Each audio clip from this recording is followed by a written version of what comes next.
ಎನ್ನುತ್ತ ಬೀಳ್ಕೊಟ್ಟ.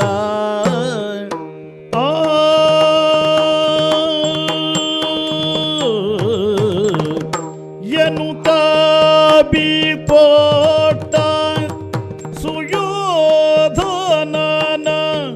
ಕೇಡುಗಳಾಗೆ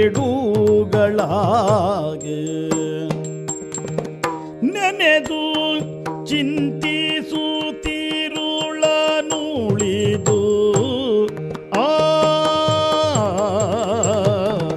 ದಿನಪನುದಿತ ದಿವಿದಿತ ಸತ್ಕರ್ಮಗಳ ರಚಿಸಿ ದಿನಪನುದಿತ ದಿವಿದಿತ ಸತ್ಕರ್ಮಗಳ ರಚಿಸಿ ಘನ ಮಹಿಮ ಸಭೆಗೆ ನಡೆತರಲು ಘನ ಮಹಿಮ ಸಭೆಗೆ ನಡೆತರಲು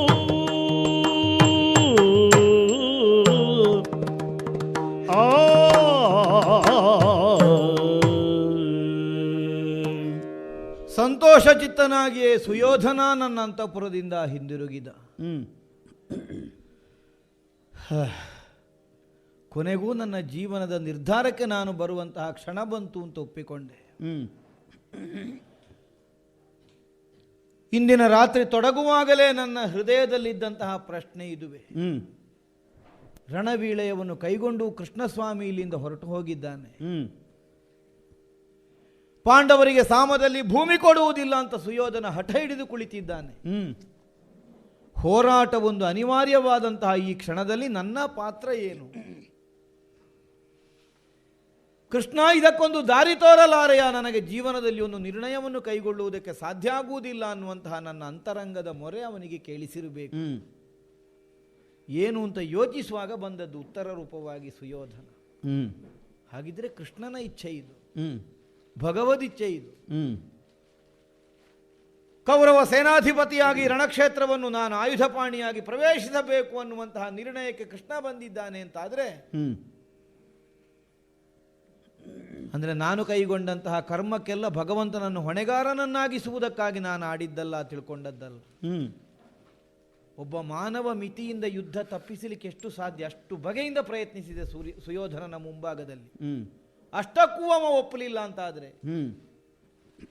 ಭಗವತ್ ಸಂಕಲ್ಪವೇ ಪಾಂಡವ ಕೌರವರೊಳಗಿನ ಯುದ್ಧ ಅಂತಾದರೆ ನನ್ನ ಕರ್ತವ್ಯ ಕೌರವ ಸೇನಾಧಿಪತಿಯಾಗಿ ರಣಭೂಮಿಯಲ್ಲಿ ಆಗಬೇಕು ಅನ್ನುವುದನ್ನು ಆ ಸ್ವಾಮಿ ಮನಗಂಡಿದ್ದಾನೆ ಅಂತ ನಿರ್ಣಯಿಸಿ ಸೇನಾಧಿಪತಿಯಾಗಿ ಒದಗುತ್ತೇನೆ ಅಂತ ಮಾತು ಕೊಟ್ಟಿದ್ದೇನೆ. ಮೊದಲು ಯೋಚನೆಯಿಂದ ನಿದ್ದೆ ಬರಲಿಲ್ಲ. ಇನ್ನೂ ಒಂದು ನಿರ್ಣಯ ಆಗುವಲ್ಲಿವರೆಗೆ ನಿದ್ದೆ ಬರುವುದಿಲ್ಲ ನನಗೆ. ಯಾವಾಗ ಶಾಶ್ವತವಾದ ನಿದ್ರೆಯೋ ಅದನ್ನೇ ಕಾಯುತ್ತಾ ಕಾಲ ಕಳೆದು ಸೂರ್ಯೋದಯವನ್ನೇ ಪ್ರತೀಕ್ಷಿಸುತ್ತಾ ಮುಂದಿನ ಬಗ್ಗೆ ಆಲೋಚಿಸೋಣ. ವಿಶ್ರಾಂತಿಯ ಗದಯ ತಿರುಹುತ ಬರಲು ನರಕಯ ಸದದು ಕೆಡಹುತ ಪಾರ್ಥ ನಂದನ ಕುದಿವ ಕೋಪದೊಳೊಂದು ಶರವೆಸೆಯ ಬಲುಮೆಯಲು ಒದಗಿ ಮೂರ್ಛೆಯ ತಳೆಯ ಕಾಣುತ್ತ ಅಧಿಕ ರೋಷದಿ ಗಂಗೆಯೊಣಗನು ಎದುರು ನನ್ನೊಡ ತಂದು ತಿಳಿದರೆ ಕಾಣುತ್ತ ಅಭಿಮನ್ಯು.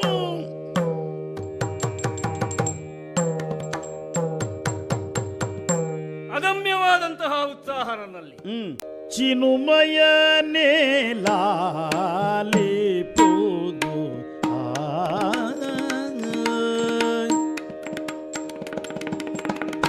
ಚಿನ್ಮಯನೇ ಲಾಲಿಪುದು ಚಿನ್ಮಯನೇ ಲಾಲಿಪುದು ಪುಣ್ಯ ವಂತಾಗಿ ಘೋರಾರಣ್ಯಗಳು ಪಟ್ಟಣಗಳು ಮೊನ್ನೆ ಗೊನ್ನಗುದು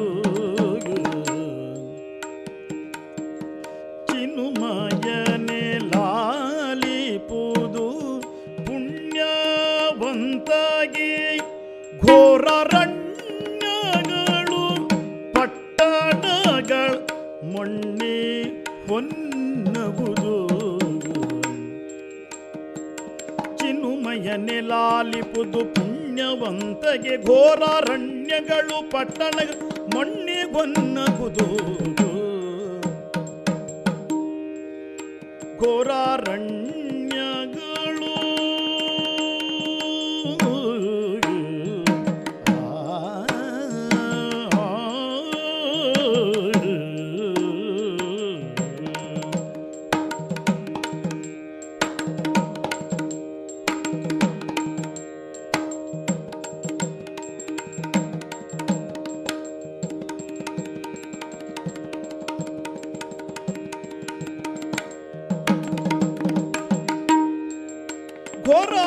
ಘೋರಾರಣ್ಯಗಳು ಪಟ್ಟಣಗಳ ಮಣ್ಣೆಗೊನ್ನಗುವುದು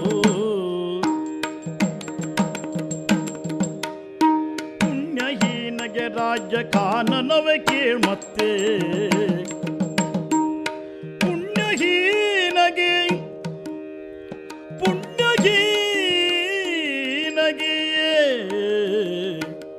ಪುಣ್ಯಹೀನಗೆ ರಾಜ್ಯ ಕಾನನವೇ ಕೇಳ್ಮತ್ತೆ ಪುಣ್ಯಹೀನಗೆ ರಾಜ್ಯ ಕಾನನವೇ ಕೇಳ್ಮತ್ತೆ ಚಿನ್ನಗಳು ಮೃತ್ತಿಕೆಗಳಂತೆ ತೋರುವುದು ಚಿನ್ನಗಳು ಮೃತ್ತಿಕೆಗಳಂತೆ ತೋರುವುದು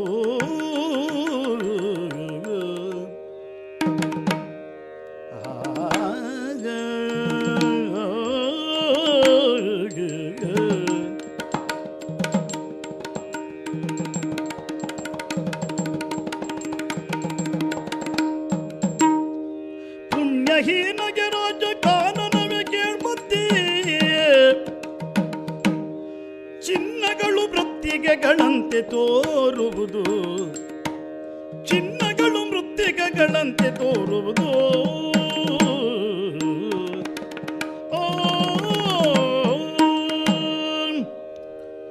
ಚಿನ್ಮಯ ಆಚಾರ್ಯರೇ, ದೇವಕಿ ದೇವಿಯ ಸಂಜಾತನಾಗಿ ಕುರುಪತಿಯೊಳಿರ್ದು ಜೀವ ಪೊರೆದು ಋಣವ ಗಳಿಸಿದನು ಕುರುಪತಿಯೊಳಿರ್ದು ಜೀವ ಪೊರೆದು ಋಣವ ಗಳಿಸಿದೆನು ಪೊರೆದು ಋಣವ ಗಳಿಸಿದೆನು ತೊರೆಯಲಾರೆ ಹರಿಯೇ ತೊರೆಯಲಾರೆ ಹರಿಯೇ ಕುಂತಿ ತರಳರ ಹಂಗೇನು ನಿನಗೆ ತೊರೆಯಲಾರೆ ಹರಿಯೇ ಕುಂತಿ ತರಳರ ಹಂಗೇನು ನಿನಗೆ ತೊರೆಯಲಾರೆ ಹರಿಯೇ ಕುಂತಿ ತರಳರ ಹಂಗೇನು ನಿನಗೆ ಕೃಷ್ಣ, ಓ ಪಾಂಡವರಿಗೆ ಅನ್ಯಾಯವಾಗಬೇಕು, ಸುಯೋಧನನಿಗೆ ಸ್ವಲಾಭಕ್ಕೆ ನಾನು ಅವಕಾಶವನ್ನು ಮಾಡಿಕೊಡಬೇಕು, ಈ ಯಾವ ದೃಷ್ಟಿಯನ್ನು ಇರಿಸಿಕೊಂಡವಲ್ಲ ನಾನು. ಲೋಕದಲ್ಲಿ ಸಾಮಾನ್ಯರ ವಿಮರ್ಶೆಯಿಂದ ಭೀಷ್ಮ ಒಬ್ಬ ಅಪರಾಧ್ಯ ಹಾಗೆ ಕಂಡು ಬರ್ತಾನೆ. ಅನ್ಯಾಯವನ್ನು ಖಂಡಿಸಲಿಲ್ಲ, ಅನ್ಯಾಯಕ್ಕೊಳಗಾದಂತಹ ಪಾಂಡವರನ್ನು ನಾನು ಬೆಂಬಲಿಸಲಿಲ್ಲ, ಹೀಗೆಲ್ಲ ಕಂಡು ಬರ್ತದೆ ಕೃಷ್ಣ. ಆದರೆ ನನ್ನ ಅನಿವಾರ್ಯತೆಯನ್ನು ಯಾರೂ ಅರ್ಥ ಮಾಡಿಕೊಳ್ಳುವಲ್ಲೇ ಮುಂದಾಗಲಿಲ್ಲ. ಸತ್ಯವತಿ ದೇವಿಯವರ ಸಂತಾನಕ್ಕೆ ಹಸ್ತಿನಾವತಿಯ ಸಿಂಹಾಸನವನ್ನು ಒತ್ತೆ ಇಟ್ಟವ ನಾನು. ಆ ಸಿಂಹಾಸನದಲ್ಲಿ ಒಬ್ಬ ಸಮರ್ಥನಾದವ ಸ್ಥಾಪಿತನಾಗುವಲ್ಲಿಯವರೆಗೆ ಹಸ್ತಿನಾವತಿಯ ಅರಮನೆಯಲ್ಲೇ ವಿರಕ್ತನಾದರೂ ಉಳಿಬೇಕಾದಂತಹ ಅನಿವಾರ್ಯತೆಯನ್ನು ನನ್ನ ತಂದೆಯವರು ಕಲ್ಪಿಸಿದ್ದು ನನಗೆ. ಒಂದೆಡೆಯಿಂದ ಬೇಡ ಅಂತ ನಾನು ಬಿಟ್ಟವ, ಒಂದೆಡೆಯಿಂದ ಮತ್ತೊಂದು ಕಾರಣಕ್ಕಾಗಿ ನೀನು ಇಲ್ಲಿ ಇರಬೇಕು ಅಂತ ನಮ್ಮ ಅಪ್ಪಯ್ಯ ತೀರ್ಮಾನ ಮಾಡಿದವರು. ಅಪ್ಪಯ್ಯನಿಗಾಗಿ ನಾನದು ಬೇಡ ಅಂತ ಬಿಟ್ಟೆ. ಅಪ್ಪಯ್ಯ ಮತ್ತೆ ಈ ಮಗನಿಗೆ ಅದು ಬೇಕು ಅನ್ನುವಂತಹ ನಿರ್ಣಯದಿಂದ ಮತ್ತೊಂದು ವಿಭಾಗದಿಂದ ನನ್ನನ್ನು ಅಲ್ಲಿಗೆ ಹಚ್ಚಿಬಿಟ್ರು. ಆದ್ದರಿಂದಲೇ ತೊಟ್ಟು ಕಳಚಿದರೂ ಕಳಚಿಕೊಳ್ಳಲಾರದೇ ಇದ್ದಂತಹ ಒಂದು ಸ್ಥಿತಿಯಲ್ಲಿ ಹಸ್ತಿನಾವತಿಯ ಅರಮನೆಯಲ್ಲಿ ಪ್ರತಿಯೊಂದಕ್ಕೂ ಸಾಕ್ಷಿಯಾಗುತ್ತಾ ಬಂದೆ. ಕುರುಪತಿಯೊಳಿರ್ದು ಜೀವ ಪೊರೆದೆ. ಕೇವಲ ಈ ಸುಯೋಧನನೊಂದಿಗೆ ನಾನಿದ್ದೇನೆ ಅನ್ನುವುದಕ್ಕೆಲ್ಲ ಅವ ಮೊನ್ನೆ ಹುಟ್ಟಿದ ಹುಡುಗ ಬಿಡು. ಅವನಲ್ಲಿದ್ದು ನಾನು ಜೀವ ಪಡೆಯುವುದೇನು? ಏನು ನನ್ನಯ್ಯ ನನಗೊಂದು ಹೊಣೆಯನ್ನು ಒದಗಿಸಿದ್ರೋ ಅದಕ್ಕನುಗುಣವಾಗಿ ಬದುಕುತ್ತಾ ಬರಬೇಕಾಗಿ ಬಂತು. ಸತ್ಯವತಿ ದೇವಿಯವರ ಸಂತಾನಕ್ಕೆ ಹಸ್ತಿನಾವತಿಯ ಸಿಂಹಾಸನವಾಗಬೇಕು, ಅದಕ್ಕಿಂತ ಆಚೆಗೆ ಹೋಗ್ಲಿಕ್ಕಿಲ್ಲ. ಸ್ವಾಮಿ, ಅರ್ಹತೆಯೇ ಪ್ರಧಾನವಾಗಿ ಧರ್ಮರಾಯನಿಗೆ ಯವರಾಜ್ಯಾಭಿಷೇಕವನ್ನು ನಾನೇ ಮುಂದಿದ್ದು ಮಾಡಿಸಿದ. ಪಾಂಡುವಿನ ಕ್ಷೇತ್ರಜ ಸಂತಾನ, ಪ್ರಜಾನುರಾಗವನ್ನು ಹೊಂದಿದಂತಹ ಧರ್ಮರಾಜ ನಾಳೆಯ ದಿನ ಹಸ್ತಿನಾವತಿಯ ಸಿಂಹಾಸನದ ಘನತೆಯನ್ನು ಕಾಯ್ದುಕೊಂಡು ಮುನ್ನಡೆಸಿಕೊಂಡು ಹೋಗಬಲ್ಲವ ಅನ್ನುವ ಕಾರಣಕ್ಕೆ ಯವರಾಜ್ಯಾಭಿಷೇಕವನ್ನು ನಡೆಸಿದ್ದು. ಆದರೆ ಸ್ವಾಮಿ, ಏನು? ವಾರಣಾವತದ ಅರಗಿನ ಆಲಯಕ್ಕೆ ಅವರು ಹೊರಟು ಹೋದರು. ಅದು ಅರಗಿನ ಮನೆ ಅಂತ ನನಗೂ ಗೊತ್ತಿರಲಿಲ್ಲ, ಹೋಗು ಅವರಿಗೆ ಗೊತ್ತಿತ್ತೋ ಇಲ್ವೋ ತಿಳಿದಿಲ್ಲ. ದೊಡ್ಡಪ್ಪನ ಮಾತನ್ನು ಪುರಸ್ಕರಿಸಿ ದೊಡ್ಡಪ್ಪನ ಮುಂಭಾಗದಲ್ಲಿ ಒಪ್ಪಿ ಬಂದು ಧರ್ಮರಾಯ ನನ್ನ ಹತ್ರ ಅಪ್ಪಣೆ ಕೇಳಿದ್ದು, ಅಜ್ಜಯ್ಯ ನಾವು ವಾರಣಾವತಕ್ಕೆ ಹೋಗುತ್ತೇವೆ. ಸರಿ. ಹುಟ್ಟು ಕುರುಡನಾದಂತಹ ಧೃತರಾಷ್ಟ್ರ ಭೂಪತಿ ತನಗಿಲ್ಲದೇ ಇದ್ದ ಸೌಭಾಗ್ಯಕ್ಕಾಗಿ ಕಾಣಿಸದೇ ಇದ್ದ ಕಣ್ಣಿನಿಂದ ನಿತ್ಯವೂ ಲೋಕ ನೋಡುವ ಹಾಗೆ ಕಣ್ಣೀರಿಳಿಸುತ್ತಾ ಬದುಕಿದ. ಅವನ ಅಪೇಕ್ಷೆಯನ್ನು ಅರಿತುಕೊಂಡು ಅದಕ್ಕೆ ಅನುಕೂಲನಾಗಿ ವ್ಯವಹರಿಸಬೇಕಾದಂತಹ ಒಂದು ಅನಿವಾರ್ಯತೆ ನನಗುಂಟು. ಸತ್ಯವತಿ ದೇವಿಯವರ ಸಂತಾನ ಆದ ಒಂದೇ ಕಾರಣಕ್ಕೆ ಮಾತ್ರ, ಅದಕ್ಕೆ ನೋವಾಗ ಕೂಡ ಈ ಒಂದು ಉದ್ದೇಶದಿಂದ ಧೃತರಾಷ್ಟ್ರ ಭೂಪತಿಗೆ ಏನು ಹಿತ ಅಂತ ಇಲ್ಲಿ ಗುರುತಿಸಲ್ಪಟ್ಟಿತು, ಅದಕ್ಕೆಲ್ಲ ನಾನು ಮೌನವಾದ ಸಮ್ಮತಿಯನ್ನು ಕೊಡಬೇಕಾಗಿ ಬಂತು. ಅಲ್ಲದೆ ಇದರ ಸುಯೋಧನಾದಿಗಳು ಹುಟ್ಟಿದ ಕಾಲಕ್ಕೆ ವಿದುರನಂತವರು ಹೇಳಿಯಾಗಿದೆ, ಹೊಸಕಿ ಹಾಕಿ ಇದನ್ನು, ಇದು ಕುಲಕ್ಷಯಕ್ಕೆ ಕಾರಣವಾಗುವಂತಹದು. ಆದ್ದರಿಂದ ನಮ್ಮ ಕುಲವರ್ಧನೆಗೆ ಬೇಕಾಗಿ, ಕುಲವನ್ನು ಉಳಿಸುವುದಕ್ಕೆ ಬೇಕಾಗಿ ಒಬ್ಬನನ್ನು ನಾಶ ಮಾಡಿದರೆ ತಪ್ಪಲ್ಲ. ಆ ಕಾಲಕ್ಕೆ ಧೃತರಾಷ್ಟ್ರ ಭೂಪತಿ ಪ್ರೀತಿಯಿಂದ ಕಣ್ಣೀರಿಳಿಸಿ ಸಾಕುವ ನಿರ್ಣಯದಿಂದ ಕೈಗೊಂಡ ಕಾಲಕ್ಕೆ ಆಕ್ಷೇಪ ಮಾಡಲಿಕ್ಕೆ ನನಗೆ ಸ್ವರ ಬರಲಿಲ್ಲ. ಯಾಕೆ? ಧೃತರಾಷ್ಟ್ರ ಭೂಪತಿ ಅಂದರೆ ಸತ್ಯವತಿ ದೇವಿಯ ಸಂತಾನ ಅನ್ನುವಂತಹ ಕಾರಣಕ್ಕಾಗಿ ಮಾತ್ರ. ಕೃಷ್ಣ, ವಾರಣಾವತವನ್ನು ಸೇರಿದಂತಹ ಪಾಂಡವರು ಗತಿಸಿ ಹೋದರು. ವರ್ತಮಾನ ಬಂದಿತ್ತಂತೆ. ವರ್ತಮಾನ ಬಂದಿತ್ತು, ಉತ್ತರ ಕ್ರಿಯೆ ಆಗಿತ್ತು ಇಲ್ಲಿ ಹಸ್ತಿನೆಯಲ್ಲಿ. ನಾನು ಪಿಂಡ ಪ್ರದಾನ ಮಾಡಲಿಲ್ಲ, ಉದಕ ಸಲಿಲ ಪ್ರದಾನ ಮಾಡಲಿಲ್ಲ, ಅದು ಪ್ರಶ್ನೆ ಬೇರೆ. ಸಲಿಲ ತರ್ಪಣ ಕೊಡಲಿಲ್ಲ. ಇಲ್ಲಿ ಪಾಂಡವರ ಹೆಸರಿನಲ್ಲಿ ಉತ್ತರ ಕ್ರಿಯೆ ಮಾಡಿಯಾಗಿದೆ. ಧರ್ಮಾತ್ಮರಾಗಿ ಭವಿಷ್ಯತ್ತಿನ ಕುರಿತಾದಂತಹ ಒಂದು ಭರವಸೆಯ ಲಕ್ಷ್ಯವನ್ನಿಟ್ಟಿದ್ದಂತಹ ಪಾಂಡವರು ಹತರಾಗಿದ್ದಾರೆ ಅನ್ನುವುದನ್ನು ಕೇಳಿ ಗಂಗಾವಾಹಿನಿಯಲ್ಲಿ ನಾನು ಜಲತರ್ಪಣವನ್ನು ಕೊಡದೇ ಇರಬಹುದು. ದ್ರೌಪದಿ ಸ್ವಯಂವರದಲ್ಲಿ ಮತ್ತೆ ಪಾಂಡವರು ಪ್ರಕಟವಾಗುವವರೆಗೆ ಅಂತರಂಗದಲ್ಲಿ ಕಣ್ಣೀರಿನ ತರ್ಪಣ ಕೊಡುತ್ತಿದ್ದೆ. ಕೃಷ್ಣ, ಕಣ್ಣೀರಿನ ತರ್ಪಣ ಕೊಡುತ್ತಿದ್ದೆ. ಕರಟಿ ಹೋಯ್ತಲ್ಲ ಚಂದ್ರವಂಶದ ಸೌಭಾಗ್ಯ ಅಂತ. ದ್ರೌಪದಿ ಸ್ವಯಂವರದಲ್ಲಿ ಮತ್ತೆ ಪ್ರಕಟರಾದ ಮೇಲೆ ಬುದ್ಧಿ ಒಡಿಸಿದೆ. ಎಷ್ಟು ಪ್ರಬಲವಾದ ವಿರೋಧ ಉಂಟು ಪಾಂಡವರು ಹಸ್ತಿನೆಯಲ್ಲಿ ಸಿಂಹಾಸನಾರೋಹಣ ಮಾಡುವುದಕ್ಕೆ ನೀನು ಯೋಚಿಸು. ಧರ್ಮರಾಯನಿಗೆ ಯವರಾಜ್ಯಾಭಿಷೇಕ ಮಾಡಿದರೆ ಅವರನ್ನು ಜೀವಂತವಾಗಿ ಸುಡುವಷ್ಟು ಹುನ್ನಾರ ನಡೆಯುತ್ತದೆ ಇಲ್ಲಿ. ಅಷ್ಟು ಕುಲಗೆಟ್ಟು ಹೋಗಿದೆ ಹಸ್ತಿನಾವತಿ ಅರಮನೆ. ನನ್ನ ಕೈ ಸಾಗುವುದಿಲ್ಲ ಇಲ್ಲಿ. ಏನು ಮಾಡಬೇಕು ನಾನು? ಧರ್ಮರಾಯನನ್ನು ಮತ್ತೆ ಕರೆಸಿ ಸಿಂಹಾಸನದಲ್ಲಿ ಕುಳ್ಳಿರಿಸಿದ್ರೆ ಮರುದಿವಸ ಪ್ರತ್ಯಕ್ಷ ಕೊಲೆಯಾಗುತ್ತದೆ ಅವನದ್ದು. ಅದಕ್ಕೆ ಸಾಕ್ಷಿಯಾಗಬೇಕು ಹೇಳು.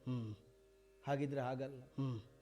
ಧರ್ಮಾತ್ಮರಾದ ಪಾಂಡವರು ಮನೆತನದಿಂದ ಬೇರೆ ಅಲ್ಲಲ್ಲ, ಮನೆ ಬೇರೆ ಆದ್ರೂ ಮನೆತನದ ಕೀರ್ತಿ ಬೆಳಗು ಹಾಗೆ ಬದುಕಲಿಕ್ಕೆ ಅವಕಾಶ ಕೊಡೋಣ.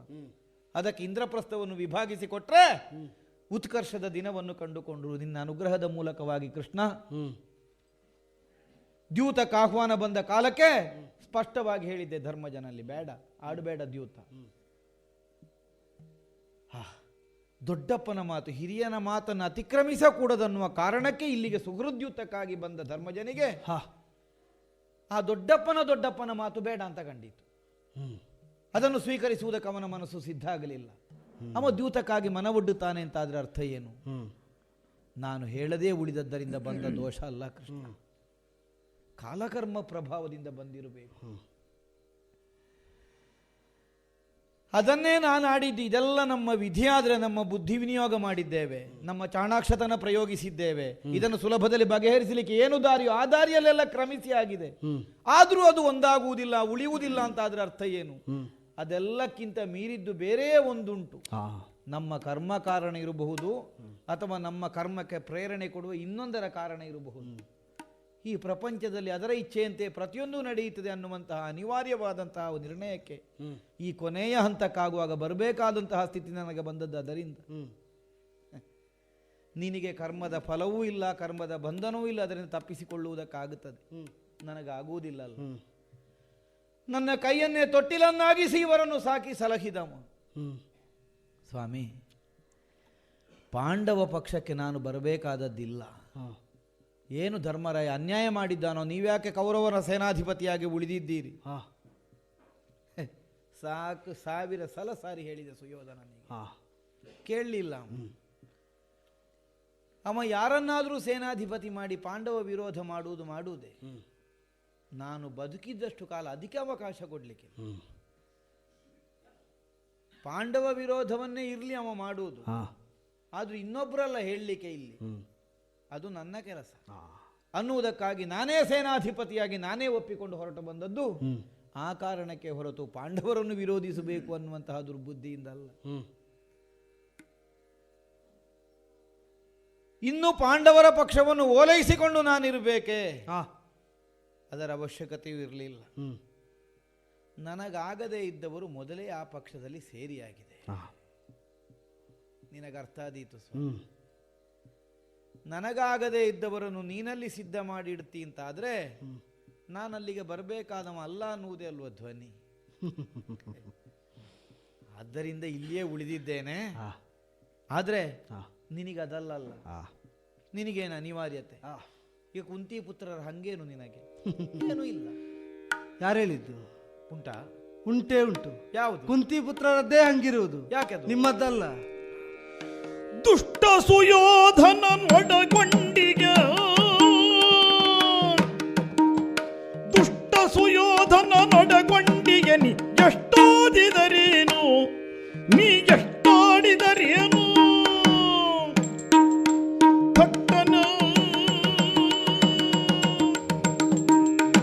ಥಟ್ಟನ ನಿನ್ನನು ಸಮರದಿ ಗೆಲ್ಲುವರೆ ತೊಟ್ಟಿ ಛಲಗಳನ್ನು. ಒಟ್ಟು ನಿಮ್ಮ ಮಾತಿನ ತಾತ್ಪರ್ಯವನ್ನು ಗ್ರಹಿಸಿದ್ರ ಆಚಾರ್ಯರೇ?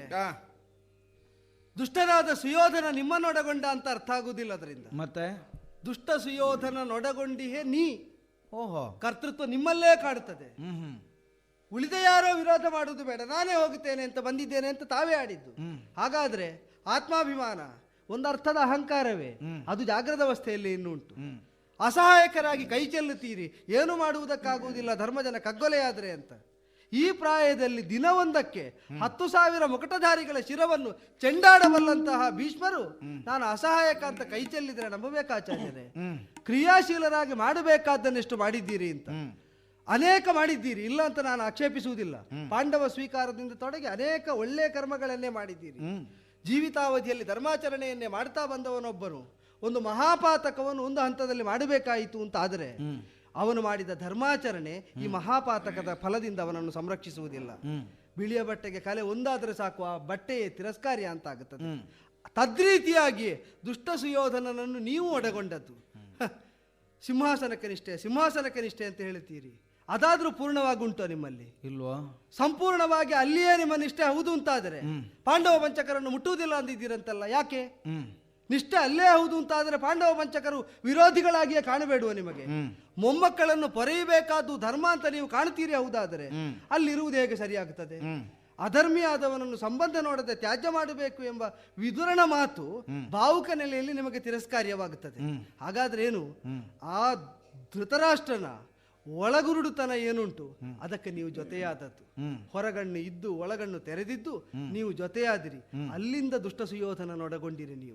ಆ ಪಾಪ ಫಲವನ್ನು ಬೆಳೆಸ್ತಾ ಬೆಳೆಸ್ತಾ ಬೆಳೆಸ್ತಾ ಇಂದ ಅದು ನಿಮ್ಮನ್ನೇ ನುಂಗುವ ಹಂತಕ್ಕೆ ಬಂದ ಕಾಲದಲ್ಲಿ ನಿನಗೆ ಹಂಗೇನು ಪಾಂಡವರದು ಅಂತ ನನ್ನಲ್ಲಿ ಕೇಳುತ್ತೀರಿ. ಅವನನ್ನು ಹೊಂದಿದ್ದರಿಂದಲೇ ಸಂಸರ್ಗದಿಂದಲೇ ದೋಷವು ಗುಣವೂ ಬರ್ತದೆ ಎಂಬುದನ್ನು ಅರಿತಂತಹ ನಾನು ಆ ಕಾರಣಕ್ಕಾಗಿಯೇ ನಿಮ್ಮನ್ನು ಗೆಲ್ಲುವುದಕ್ಕೆ ಬಿಡುವುದಿಲ್ಲ ಎಂಬ ಛಲವನ್ನು ಹೊಂದಿದ್ದೇನೆ. ನಿಮಗಾಗದವರನ್ನು ನಾನು ಸೇರಿಸಿಕೊಂಡಿದ್ದೇನೆ ಎಂಬ ಕಾರಣ ನೀವು ಒಡ್ಡುತ್ತೀರಿ. ಅದೇ ಹೌದು ಅಂತಾದರೆ ನೀವು ಇಲ್ಲಿಗೆ ಬಂದದ್ದಿದ್ದರೆ ನಿಮಗಾಗದವನವನೆಂಬುದೇ ಅಳಿದು ಹೋಗ್ತಿತ್ತು ತಾನೆ. ನೀವಿಬ್ಬರು ಜೊತೆ ಆಗ್ತಿದ್ರಿ ತಾನೆ, ವಿರೋಧದ ಪ್ರಮೇಯವೇ ಬರ್ತಿರ್ಲಿಲ್ಲ ತಾನೆ. ನಿಮಗೆ ಆ ಅವಕಾಶ ಆ ಸಾಧ್ಯತೆ ಕಾಣುವುದಿಲ್ಲ. ಅವ ಎದುರು ಪಕ್ಷದಲ್ಲಿದ್ರೆ ನಾನು ವಿರೋಧಿಯಾಗಿಯೇ ಕಾಣಿಸಿಕೊಳ್ಳಬೇಕು ಅಂತ ಅಂತ ತಮ್ಮಲ್ಲೂ ಉಂಟು. ಅದೇ ಹೇಳಿದ್ದು, ಇಷ್ಟು ಆತ್ಮಜಾಗೃತಿ ನಿಮ್ಮಲ್ಲಿ ಉಂಟು ಅಂತಾದರೆ, ಅಹಂಕಾರ ಅಲ್ಪವಾದ್ರೂ ನಿಮ್ಮಲ್ಲಿ ಜಾಗೃತವಾಗುಂಟು ಅಂತಾದರೆ, ಭಕ್ತಿಯಿಂದ ನನ್ನನ್ನು ಕ್ರಯ ಮಾಡಿದವರು ಪಾಂಡವರು. ಭಕ್ತಿ ಕ್ರೀತೋ ಜನಾರ್ದನ. ಆ ಕ್ರಯಕ್ಕೆ ವಶನಾಗಿಯೇ ನಾನು ಅಲ್ಲಿರುವಷ್ಟು ಕಾಲವು ನಿಮ್ಮನ್ನು ಗೆಲ್ಲುವುದಕ್ಕೆ ಬಿಡುವುದಿಲ್ಲ ಎಂಬುದು ನನ್ನ ಛಲ. ಏನು ಅವರ ಹತ್ರ ಮಾತ್ರ ನಿನ್ನನ್ನು ಕ್ರಯ ಮಾಡುವಷ್ಟು ಇರುವುದು ಅಂತ ಯೋಚನೆ ಉಂಟಾ ನಿಮ್ಮಲ್ಲಿ? ದೇವದೇವ ಮುರಾರಿ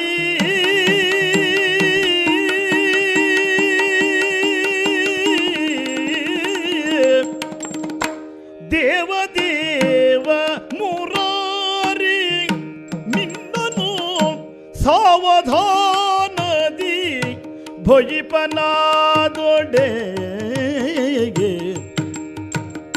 ಸಾವಧಾನದಿ ಭಜಿಪನಾದೊಡೆ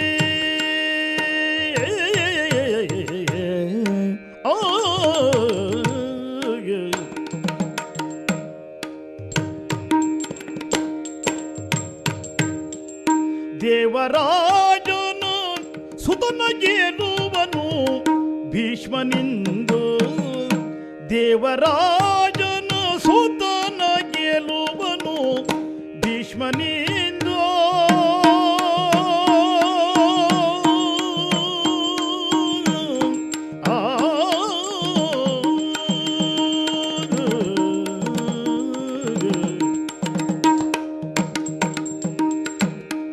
ದೇವರಾಜನ ಸುತನ ಗೆಲುವನು ಭೀಷ್ಮನಿಂದು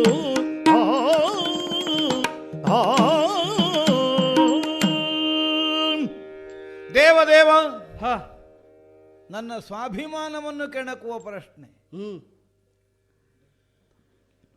ಈಗಲೂ ಆತ್ಮಜಾಗೃತಿಯನ್ನು ಹೊಂದಿದವರಾದದ್ದರಿಂದ ಸುಯೋಧನನನ್ನೇ ಅನುಸರಿಸಿಕೊಂಡು ಬದುಕನ್ನು ಮುನ್ನಡೆಸ್ತಾ ಇದ್ದೀರಿ ಅಂತ ಆಡ್ತಾ ಇದ್ದೆ. ಮನಸ್ಸಿಲ್ಲದೆ ಮಾಡುವುದೆಂಬುದು ನೆವ, ಮನಸ್ಸಿಲ್ಲದಿದ್ರೆ ಮಾಡುವುದಕ್ಕಾಗುವುದಿಲ್ಲ ಎಂಬುದು ನಿಯಮ. ಸ್ವಾಮಿ, ಮಾಡಬೇಕಾದಂತಹ ಅನಿವಾರ್ಯಕ್ಕಾಗಿ ಮಾಡುವ ಕಾಲಕ್ಕೆ ತಾನು ಮಾಡುತ್ತಿದ್ದೇನೆ ಅನ್ನುವಂತಹ ಎಣಿಕೆಯನ್ನು ಯಾವನು ಅಲ್ಲಗಳೆಯುತ್ತಾನೆಯೋ ಅವನು ಅದರಿಂದ ಒದಗಬಹುದಾದಂತಹ ಫಲಸ್ವರೂಪಕ್ಕೆ ಭಾಗಿಯಾಗುವುದಿಲ್ಲ ಅಂತ ನೀನು ಅಪ್ಪಣೆ ಕೊಡಿಸಿದ. ಹೌದು. ಆದ್ದರಿಂದಲೇ ಇದನ್ನು ನಾನು ಮನಪೂರ್ವಕವಾಗಿ ಮಾಡುತ್ತಿಲ್ಲ ಅನ್ನುವಂತಹ ನಿರ್ಣಯದಿಂದಲೇ ಅಂಗೀಕರಿಸಿದವು. ಅಷ್ಟು ಹೇಳಿದ ನೀವೇ ಅಲ್ಲೋ ಅಹಂಕಾರದಿಂದ ಹೇಳುದು. ಏನು? ನಿಮ್ಮನ್ನು ನಿವಾಕರಿಸಿ ಬೇರೆಯವರು ಬರುವುದು ಬೇಡ ಅಂತ ನಾನೇ ಬಂದದ್ದು ಅಂದಿರಲ್ಲ. ಹಾಗಾದ್ರೆ ನಾನೆಂಬ ಭಾವ ಸುಪ್ತವಾಗಿ ಗುಪ್ತವಾಗಿ ನಿಮ್ಮೊಳಗೆ ಜಾಗೃತವಾಗುಂಟು ಅಂದದ್ದು. ಸ್ವಾಮಿ, ನನ್ನ ಸ್ಥಾನ ಇನ್ನೊಬ್ಬರಿಗೆ ಹೋಗ್ತದೆ ಅನ್ನುವುದಕ್ಕಲ್ಲ, ಅದನ್ನು ಆಯ್ದುಕೊಳ್ಳುವಲ್ಲಿರುವಂತಹ ಆಲೋಚನೆಯೇ ಬೇರೆ. ನಾನು ಬದುಕಿದ್ದಷ್ಟು ಕಾಲ ಆ ಜಾಗದಲ್ಲಿ ಕೂತಿನ ಅನರ್ಥದ ಆದೇಶ ಕೊಡುವ ಬೇಡ ಬರುವುದು ಅಂತ. ಅದಕ್ಕೆ ನನ್ನ ಉದ್ದೇಶವನ್ನು ಸ್ಪಷ್ಟಪಡಿಸಿದ್ದು ಸುಯೋಧನನಲ್ಲಿ.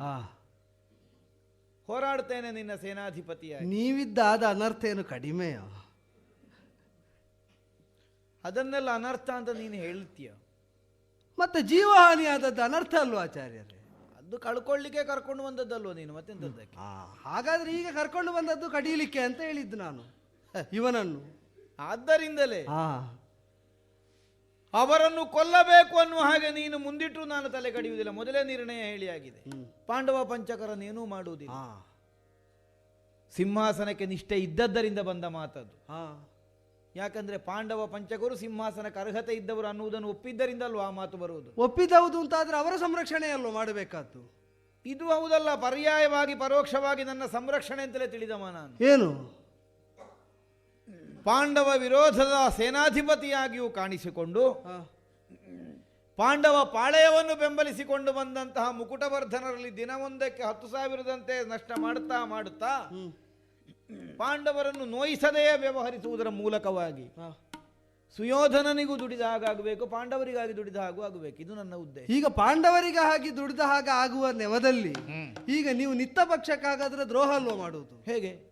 ಪಾಂಡವರನ್ನು ಕೊಲ್ಲದೆ ಇರುವುದರಿಂದಲೇ ಈಗ ನಿಷ್ಠೆ ಹಂಚಿ ಹೋಗಿದೆ ಅಂತ ಅಲ್ವ ಅರ್ಥ.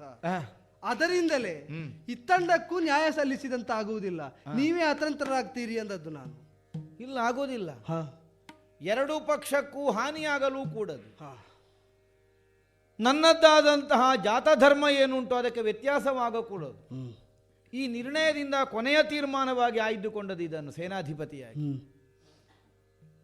ಒಬ್ಬಾತ ಕ್ಷತ್ರಿಯನಾಗಿ ಹೋರಾಡಬೇಕು ಅನ್ನುವಂತಹ ಕೇಳಿಕೆ ಬಂದ ಕಾಲಕ್ಕೆ ಆಗುವುದಿಲ್ಲ ಅಂತ ಕೆಳಗೆ ಚೆಲ್ಲಲಿಕ್ಕಿಲ್ಲ. ಕ್ಷಾತ್ರ ಧರ್ಮ. ಕೃಷ್ಣ ಮೊನ್ನೆ ಯುದ್ಧ ವಿಮುಖತೆಯನ್ನು ಹೊಂದಿದಂತಹ ಅರ್ಜುನನಿಗೆ ಬೋಧಿಸುತ್ತಾ ನೀನು ಹೇಳಿದಿ, ಯುದ್ಧ ಬೇಡ ಅಂತ ಹೇಳಿದವನನ್ನು ಹುರಿದುಂಬಿಸಿ ಇತ್ಲೈ ಕರ್ಕೊಂಡು ಬರ್ತೀನಿ. ಯಾರಿಗೆ ಅಂತಿರುವುದು ಅಲ್ವಾ? ಹೌದೌದು. ಈಗ ಯುದ್ಧ ಬೇಡ ಅಂತ ಹೇಳಿದವನನ್ನು ಹುರಿದುಂಬಿಸಿದ ನಾನು, ಇದೇ ನಾನು ಸಂಧಾನದ ಸಭೆಯಲ್ಲಿ ಯುದ್ಧ ಬೇಡ ಅಂತ ಹೇಳಿಲ್ಲ ಪ್ರಕಟವಾಗಿ. ಹೌದು. ಹಾಗಾದ್ರೆ ಯಾರಿಗೆ ಅಂತಿರುವುದು? ಯುದ್ಧ ಆಗಲೇಬೇಕಾದ ಪ್ರಸಕ್ತಿ ಬಂದರೆ ಪಾಂಡವರು ಮಾಡಲೇಬೇಕು. ಯಾವ ಕಾಲದಲ್ಲೂ ಕೌರವರು ಯುದ್ಧ ಮಾಡಕೂಡದು. ಇವರಿಗೆ ಇದು ಧರ್ಮ, ಅವರಿಗೆ ಅದು ಅಧರ್ಮ. ಏಕಕಾಲದಲ್ಲಿ ಧರ್ಮಾಧರ್ಮಗಳು ಘಟಿಸುವುದು ಅಂತಂದ್ರೆ ಹೀಗೆ. ಆದ್ದರಿಂದಲೇ ಇವರು ನಿಷ್ಕ್ರಿಯರಾದ್ರೆ ಪ್ರಚೋದನೆ ಕೊಡ್ತೇನೆ, ಅವರು ಪ್ರಚೋದನೆಗೊಂಡು ಬಂದ್ರೆ ನಿಷ್ಕ್ರಿಯರಾಗುವುದಕ್ಕೆ ಪ್ರಚೋದನೆ ಕೊಡ್ತೇನೆ. ಸ್ವಾಮಿ, ನನಗೆ ಅರ್ಥವಾಗುತ್ತದೆ. ಈ ಯುದ್ಧವೆಂದು ಬೇಡವೇ ಬೇಡ ಅನ್ನುವಂತಹ ನಿರ್ಣಯವನ್ನು ಪೂರ್ಣವಾಗಿ ನೀನೇನು ನಿರ್ಣಯಿಸಿದವಲ್ಲ. ಅಲ್ಲ, ನಿರ್ಣಯಿಸಬೇಕಾದವನು ಅಲ್ಲ. ಹೌದು. ಯಾಕೆ? ನಿನ್ನದರಲ್ಲಿ ಕರ್ತೃತ್ವ ಇಲ್ಲ ಅಲ್ವಾ? ಇಲ್ಲ. ಸ್ವಯಂ ಕರ್ತೃತ್ವವನ್ನು ಹೊಂದಿ ಪ್ರಪಂಚದ ಆಗು ಹೋಗುಗಳನ್ನು ನಿರ್ದೇಶಿಸಬಹುದಾದಂತಹ ನೀನೇ ಕೈ ಕಟ್ಟಿ ಸುಮ್ಮಗೆ ಕೂತಿದ್ದಿ.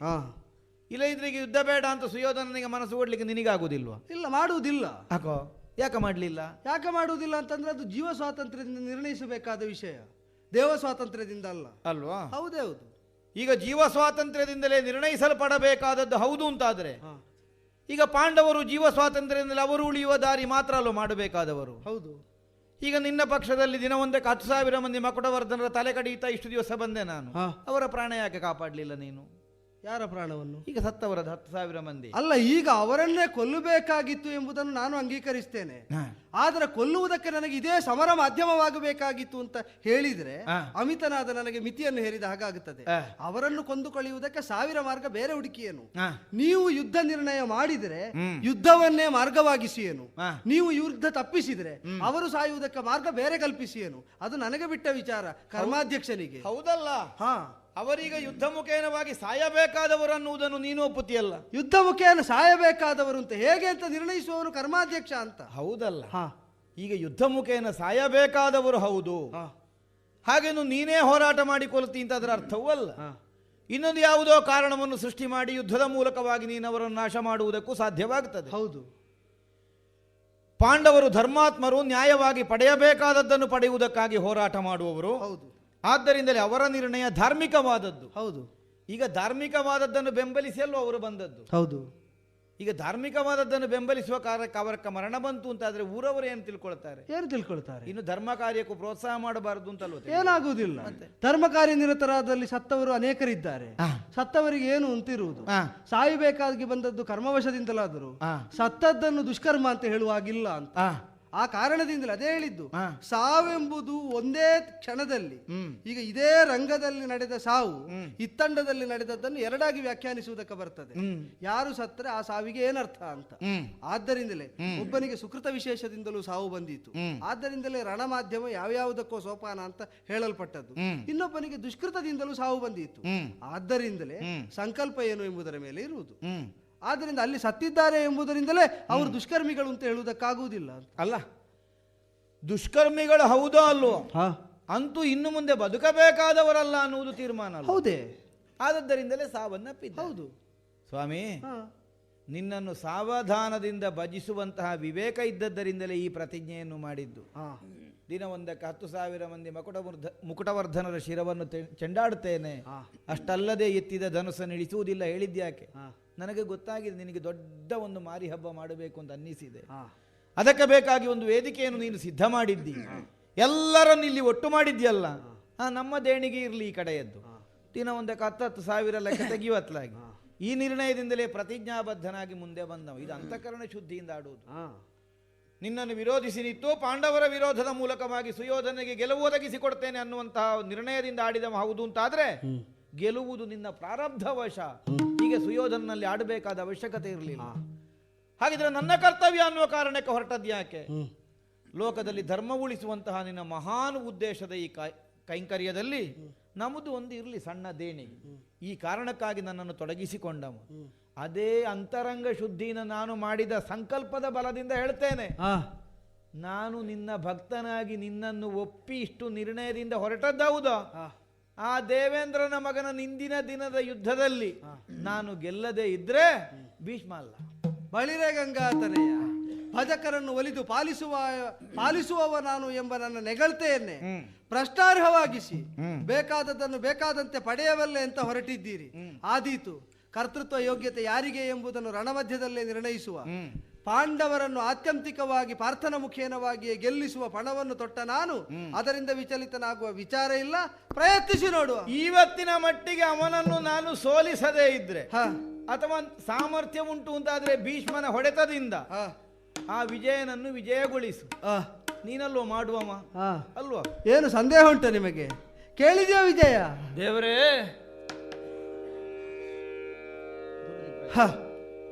ಅಜ್ಜ ಮಾಡಿದಂತಹ ಪ್ರತಿಜ್ಞಾವಾಕ್ಯಗಳನ್ನು ಚೆನ್ನಾಗಿ ಮನನ ಮಾಡಿಕೊ. ಮಾತ್ರವಲ್ಲ, ಸ್ವಸ್ವರೂಪ ಜ್ಞಾನವನ್ನು ಮತ್ತೆ ಜಾಗೃತವಾಗಿಸಿಕೊ. ಹೊರಟ ಕಾಲದಲ್ಲಿ ಅಜ್ಜನನ್ನು ಎದುರಿಸುವ ಬೌದ್ಧಿಕ ಪಕ್ವತೆಯನ್ನು ತೋರಿದವನು ನೀನು. ಅದಕ್ಕಾಗಿ ಸಕಲ ಸಿದ್ಧತೆಯನ್ನು ಮುಂದಿರಿಸಿಕೊಂಡವನು ನೀನು. ಈ ಕಾಲದಲ್ಲಿ ಅದೆಲ್ಲವೂ ಪ್ರಯೋಗ ಆಗಬೇಕಾದಂತಹ ಸನ್ನಿವೇಶ ಸಂಪ್ರಾಪ್ತವಾಗಿದೆ. ಹುಟ್ಟಿದಾರಭ್ಯದಿಂದ ನೀನು ಮಾಡಿದಂತಹ ಮಹಾನ್ ಸಾಹಸ ಕೃತ್ಯಗಳನ್ನೆಲ್ಲ ಒಮ್ಮೆ ಗಣಿಸಿಕೊ. ಅದೆಲ್ಲವನ್ನು ಮೀರಿದ ಕೃತ್ಯ ಇದಾಗುತ್ತದೆ. ಯಾಕೆ ಅಂತಂದ್ರೆ, ನಿನಗಾಗಿ ನೀನು ಮಾಡುವ ಕೃತ್ಯವೂ ಹೌದು, ಅದೇ ಕಾಲದಲ್ಲಿ ನೀನು ನಂಬಿದ ದೇವನಿಗಾಗಿ ಮಾಡುವ ಕೃತ್ಯವೂ ಹೌದು. ಆದ್ದರಿಂದಲೇ ಸುರಕರಿಯನ್ನು ಇಳಿಸಿದ್ದೋ, ಪಶುಪತಿಯಲ್ಲಿ ಕಾದಿದ್ದೋ, ಅಥವಾ ನಿವಾತ ಕವಚರನ್ನು ವಧಿಸಿದ್ದೋ, ಹೀಗೆ ದಶನಾಮಾಂಕಿತಗಳನ್ನು ಹೊಂದುವುದಕ್ಕೆ ಪೂರಕವಾಗಿ ನೀನು ಮಾಡಿದ ಸಕಲ ಸಾಧನೆಗಳನ್ನು ಸಮಗ್ರವಾಗಿಸಿ ಇದೋ ಹೊಡೆ, ಅಜ್ಜನೆಂಬಂತಹ ಎಲ್ಲ ಮಮಕಾರವನ್ನು ಬಿಟ್ಟು ಹೊಡೆ. ಕಮಲಾಂಬಕರಲ್ವೇ ನೀನು? ದುರದೆ ಪ್ರಾಜ್ಞ ನಿನ್ನ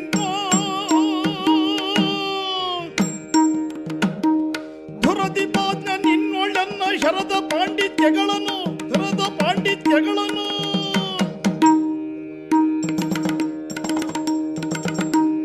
ಪರಿಪರಿಯಲ್ಲಿ ತೋರಿ ಕೀರ್ತಿ ಉರಿಪೆ ನೋಡಲು ದುರದಿ ಪ್ರಾಜ್ಞ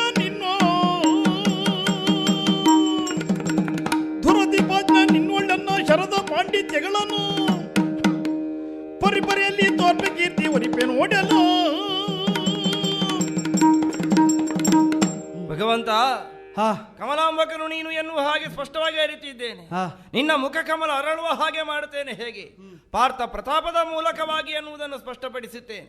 ತನ್ನದ್ದಾದಂತಹ ಭುಜಬಲದಿಂದ ಕಿರೀಟ ಹೊತ್ತವರನ್ನೆಲ್ಲ ತನ್ನ ಪಾದ ಮೂಲಕ ಬೀಳಿಸಿದವರು ಪೌರುಷದ ಮುಖಾಂತರವಾಗಿ ತಮ್ಮಜ್ಜ. ಅವರನ್ನು ಈ ಯುದ್ಧ ಭೂಮಿಯಲ್ಲಿ ಸೋಲಿಸದೆ ಹೋದರೆ ನೀಲ ಮೇಘ ಶ್ಯಾಮ ನಿನ್ನ ಭಕ್ತ ನಾನಲ್ಲ ಎನ್ನುವುದನ್ನು ಹೇಳುತ್ತಾ ಅವರನ್ನೇ ಮಾತಾಡಿಸು. ಅಜ್ಜಯ್ಯ, ದುರದಿ ಪ್ರಾಜ್ಞರು ನೀವು ಎನ್ನುವುದನ್ನು ಚೆನ್ನಾಗಿ ಬಲ್ಲೆ ನಾನು.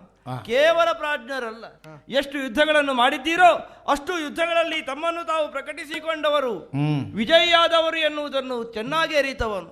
ಆದರೆ ಪ್ರಪಂಚ ಮುಖದಲ್ಲಿ ಇವತ್ತಿಗೂ ಕೂಡ ವಿಜಯ ಎನ್ನುವ ಹಾಗೆ ಹೆಸರನ್ನು ಪಡೆದವನು ಅಜ್ಜಯ್ಯ ನಾನು. ಪಾರ್ಥಿವರ ಪಂಥಕ್ಕಾಗಿ ಹೊತ್ತು ಪಾರ್ಥದನ್ನು ನಾದವನ್ನು ಮಾಡಿದ್ದಾನೆ. ಆದರೆ ಏನು ಮಾಡುವುದು? ಎದುರು ನಿಂತವರು ಅಜ್ಜಯ್ಯ ಎನ್ನುವ ಹಾಗೆ ಚೆನ್ನಾಗಿ ಬಲ್ಲೆ ನಾನು. ಆದದ್ದರಿಂದಲೇ ರಣೋಟೋಪದ ಉತ್ಸಾಹದಿಂದಲೇ ಪಾದ ಮೂಲಕ್ಕೆ 2 ಶರಗಳನ್ನು ಎಸೆದಿದ್ದೇನೆ. ಅಜ್ಜಯ್ಯ, ಪ್ರಾಜ್ಞರು ನೀವು ಎನ್ನುವುದರ ಮಟ್ಟಿಗೆ ನಿಮ್ಮದ್ದಾದಂತಹ ಪ್ರಾಜ್ಞತೆ ವ್ಯಾಪ್ತಿಯೇನು ಎನ್ನುವ ಹಾಗೆ ಚೆನ್ನಾಗಿ ಅರಿತವನು ನಾನಿದ್ದೇನೆ. ಯುದ್ಧ ಮುಖದಲ್ಲಿ ಏನನ್ನು ಪ್ರಕಟಿಸಬೇಕಾಗಿತ್ತೋ ಆ ಪಾಂಡಿತ್ಯವನ್ನು ಬಹಳ ಕಾಲದಿಂದ ಅದನ್ನೇ ಯೋಚಿಸುತ್ತಾ ಇದ್ದವ.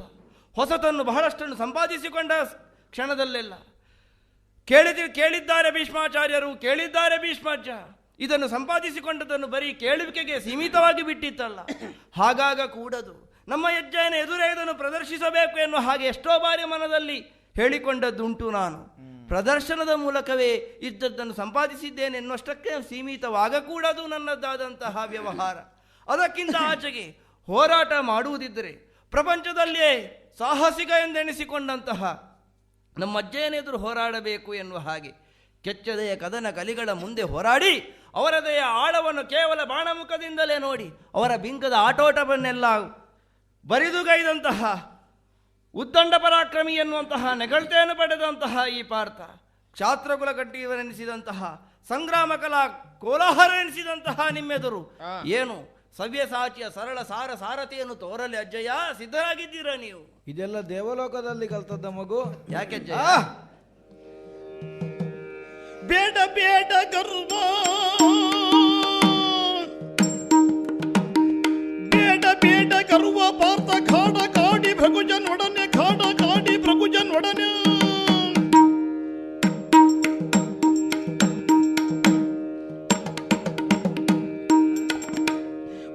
ಮಾಡಿಧುರವ ಜಯ ಪಡೆದೆ ಕೇಳಿ ಬಲ್ಲೆಯ ಬೇಡ ಬೇಡ ಗರ್ವ ಬೇಡ ಬೇಡ ಗರ್ವ ಪಾರ್ಥ ಖಾಡ ಕಾಡಿ ಪ್ರಭುಜನ್ ಒಡನೆ ಮಾಡಿಧುರವ ಜಯ ಪಡೆದೆ ಕೇಳಿ ಬಲ್ಲೆಯ.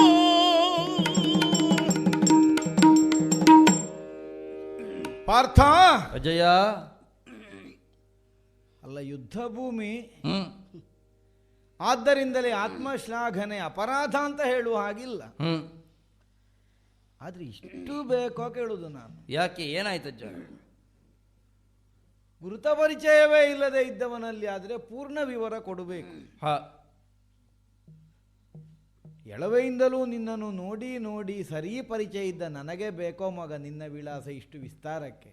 ನಿಮ್ಮ ಮನದಲ್ಲಿ ಇನ್ನು ಎಳವೆಯಲ್ಲಿರುವಂತಹ ಪಾರ್ಥನಲ್ಲ ನಾನು ಬೆಳೆದಿದ್ದೇನೆ ಎನ್ನುವುದನ್ನು ತೋರಿಸಿಕೊಡ್ಬೇಕಲ್ಲ ನನಗೆ. ನೀನು ಹೇಗೆಲ್ಲ ಬೆಳೆದಿದ್ದಿ ಅಂತ ಕೇಳ್ತಾ ಕೂತವ ನಾನು. ಅದನ್ನು ತೋರಿಸುವುದಕ್ಕೆ ಉತ್ಸುಕನಾಗಿದ್ದೇನೆ ಈ ಹೊತ್ತಿಗೆ. ನಿನಗೆ ಬೆಳೆಯುವುದೊಂದೇ ಉದ್ದೇಶ ಇದ್ದದ್ದು. ನಾನು ನಮ್ಮವರ ಬೆಳವಣಿಗೆಯನ್ನು ಕೇಳುತ್ತಾ ಕೇಳುತ್ತಾ ಕಾಲವನ್ನು ಕಳೆದವ. ಗೊತ್ತಿದೆ ಮಗು, ಅಲ್ಲಿ ಇಲ್ಲಿ ಎಲ್ಲ ಹೋಗಿ ಒಟ್ಟು ಸಂಪಾದಿಸಿಕೊಂಡು ಬಂದಿದ್ದಿ, ತಿಳಿಯದೇ ಇದ್ದವ ಅಲ್ಲ. ಆದರೆ ಯಾರ ಮುಂದೆ ಅನ್ನುವುದು ಬೇಡವೋ? ಸಂಬಂಧದ ದೃಷ್ಟಿಯಿಂದ ನೋಡಿದರೆ ನಿನಗೆ ಸಲುಗೆ ಕಾಣಿಸ್ತದೆ. ನಮ್ಮ ಅಜ್ಜಯ್ಯ, ಆದ್ದರಿಂದಲೇ ಮೊಮ್ಮಗ ಮಾಡಿದ್ದೆಲ್ಲ ನಡೆಯುತ್ತದೆ. ಆದರೆ ಕೇವಲ ನಿನ್ನ ಅಜ್ಜನಾಗಿ ನಾನು ಇಲ್ಲಿಗೆ ಬರಲಿಲ್ಲ, ನನ್ನ ಮೊಮ್ಮಗನಾಗಿ ಈ ಕ್ಷಣಕ್ಕೆ ನೀನು ಉಳಿದಿಲ್ಲ. ಅಜ್ಜನ ವಿರುದ್ಧಕ್ಕೆ ಪ್ರತಿಜ್ಞೆ ಮಾಡುವಷ್ಟಕ್ಕೆ ಬೆಳೆದ ಮೊಮ್ಮಗ ನೀನು ಅಲ್ವಾ? ಗೆಲ್ತೇನೆ ಅಂತ ಪ್ರತಿಜ್ಞೆ ಮಾಡಿದ್ದಿ, ಗೆಲ್ಲಿಸ್ತೇನೆ ಅಂತ ನಿನ್ನ ರಥದ ಮುಂದೆ ಕೂತವ ಪ್ರತಿಜ್ಞೆ ಮಾಡಿದ್ದಾನೆ. ಅಷ್ಟಿದ್ದಾಗ ಏನು ಇದರಿನವನ ಬಲ, ಅದನ್ನಲ್ವ ಯೋಚಿಸಬೇಕಾಗುವುದು. ಕೇವಲ ಆತ್ಮಶ್ಲಾಘನೆಯ ಮಾತಿನಿಂದ ಯಾವ ಪ್ರಯೋಜನವೂ ಇಲ್ಲ. ನನ್ನ ಮೊಮ್ಮಗ ಅನ್ನುವಂತಹ ದಾಕ್ಷಿಣ್ಯದಿಂದಲೂ ಕಾಣುವವಲ್ಲ ನಾನು. ಯಾಕೆ? ಅಗತ್ಯ ಬಿದ್ದರೆ ಗುರು ಅಂತಲೇ ನೋಡದೇ ಇದ್ದವ. ಭೃಗುಜನನ್ನೇ ಯುದ್ಧದಲ್ಲಿ ಸೋಲಿಸಿದವ ಒಂದು ಕ್ಷಣಕ್ಕೆ. ಅಂತಹ ನನಗೆ ಮೊಮ್ಮಗ ಅನ್ನುವ ಕನಿಕರ ಎಂಥದ್ದು. ಆದ್ದರಿಂದ ಕೇವಲ ದೊಡ್ಡಸ್ತಿಗೆಯ ಮಾತು ಬೇಡ, ಬೇರೆಂತದ್ದಾದಿದ್ರೆ ನೋಡುವ. ಅಲ್ಲ, ನಾನು ಕೇವಲ ಬೆಳೆದು ಬಂದು ಹೊಸತನ್ನು ಸಂಪಾದಿಸಿಕೊಂಡದ್ದು ಅಷ್ಟನ್ನೇ ಹೇಳಿದ್ದಲ್ಲ, ಮತ್ತೆ ಉಂಟು ನನ್ನ ಹತ್ರ ತುಂಬಾ. ಎಂಥದ್ದುಂಟು? ಶೂಲಿಯೊಡನೆ ಕಾದು ಶೂಲಿಯೊಡನೆ ಕಾದಿ ವಿಜಯ ತಾಳಿ ಪಾಶು ಪತವ ಪಡೆದ ತಾಳಿ ಪಾಶು ಪತವ ಪಡೆದ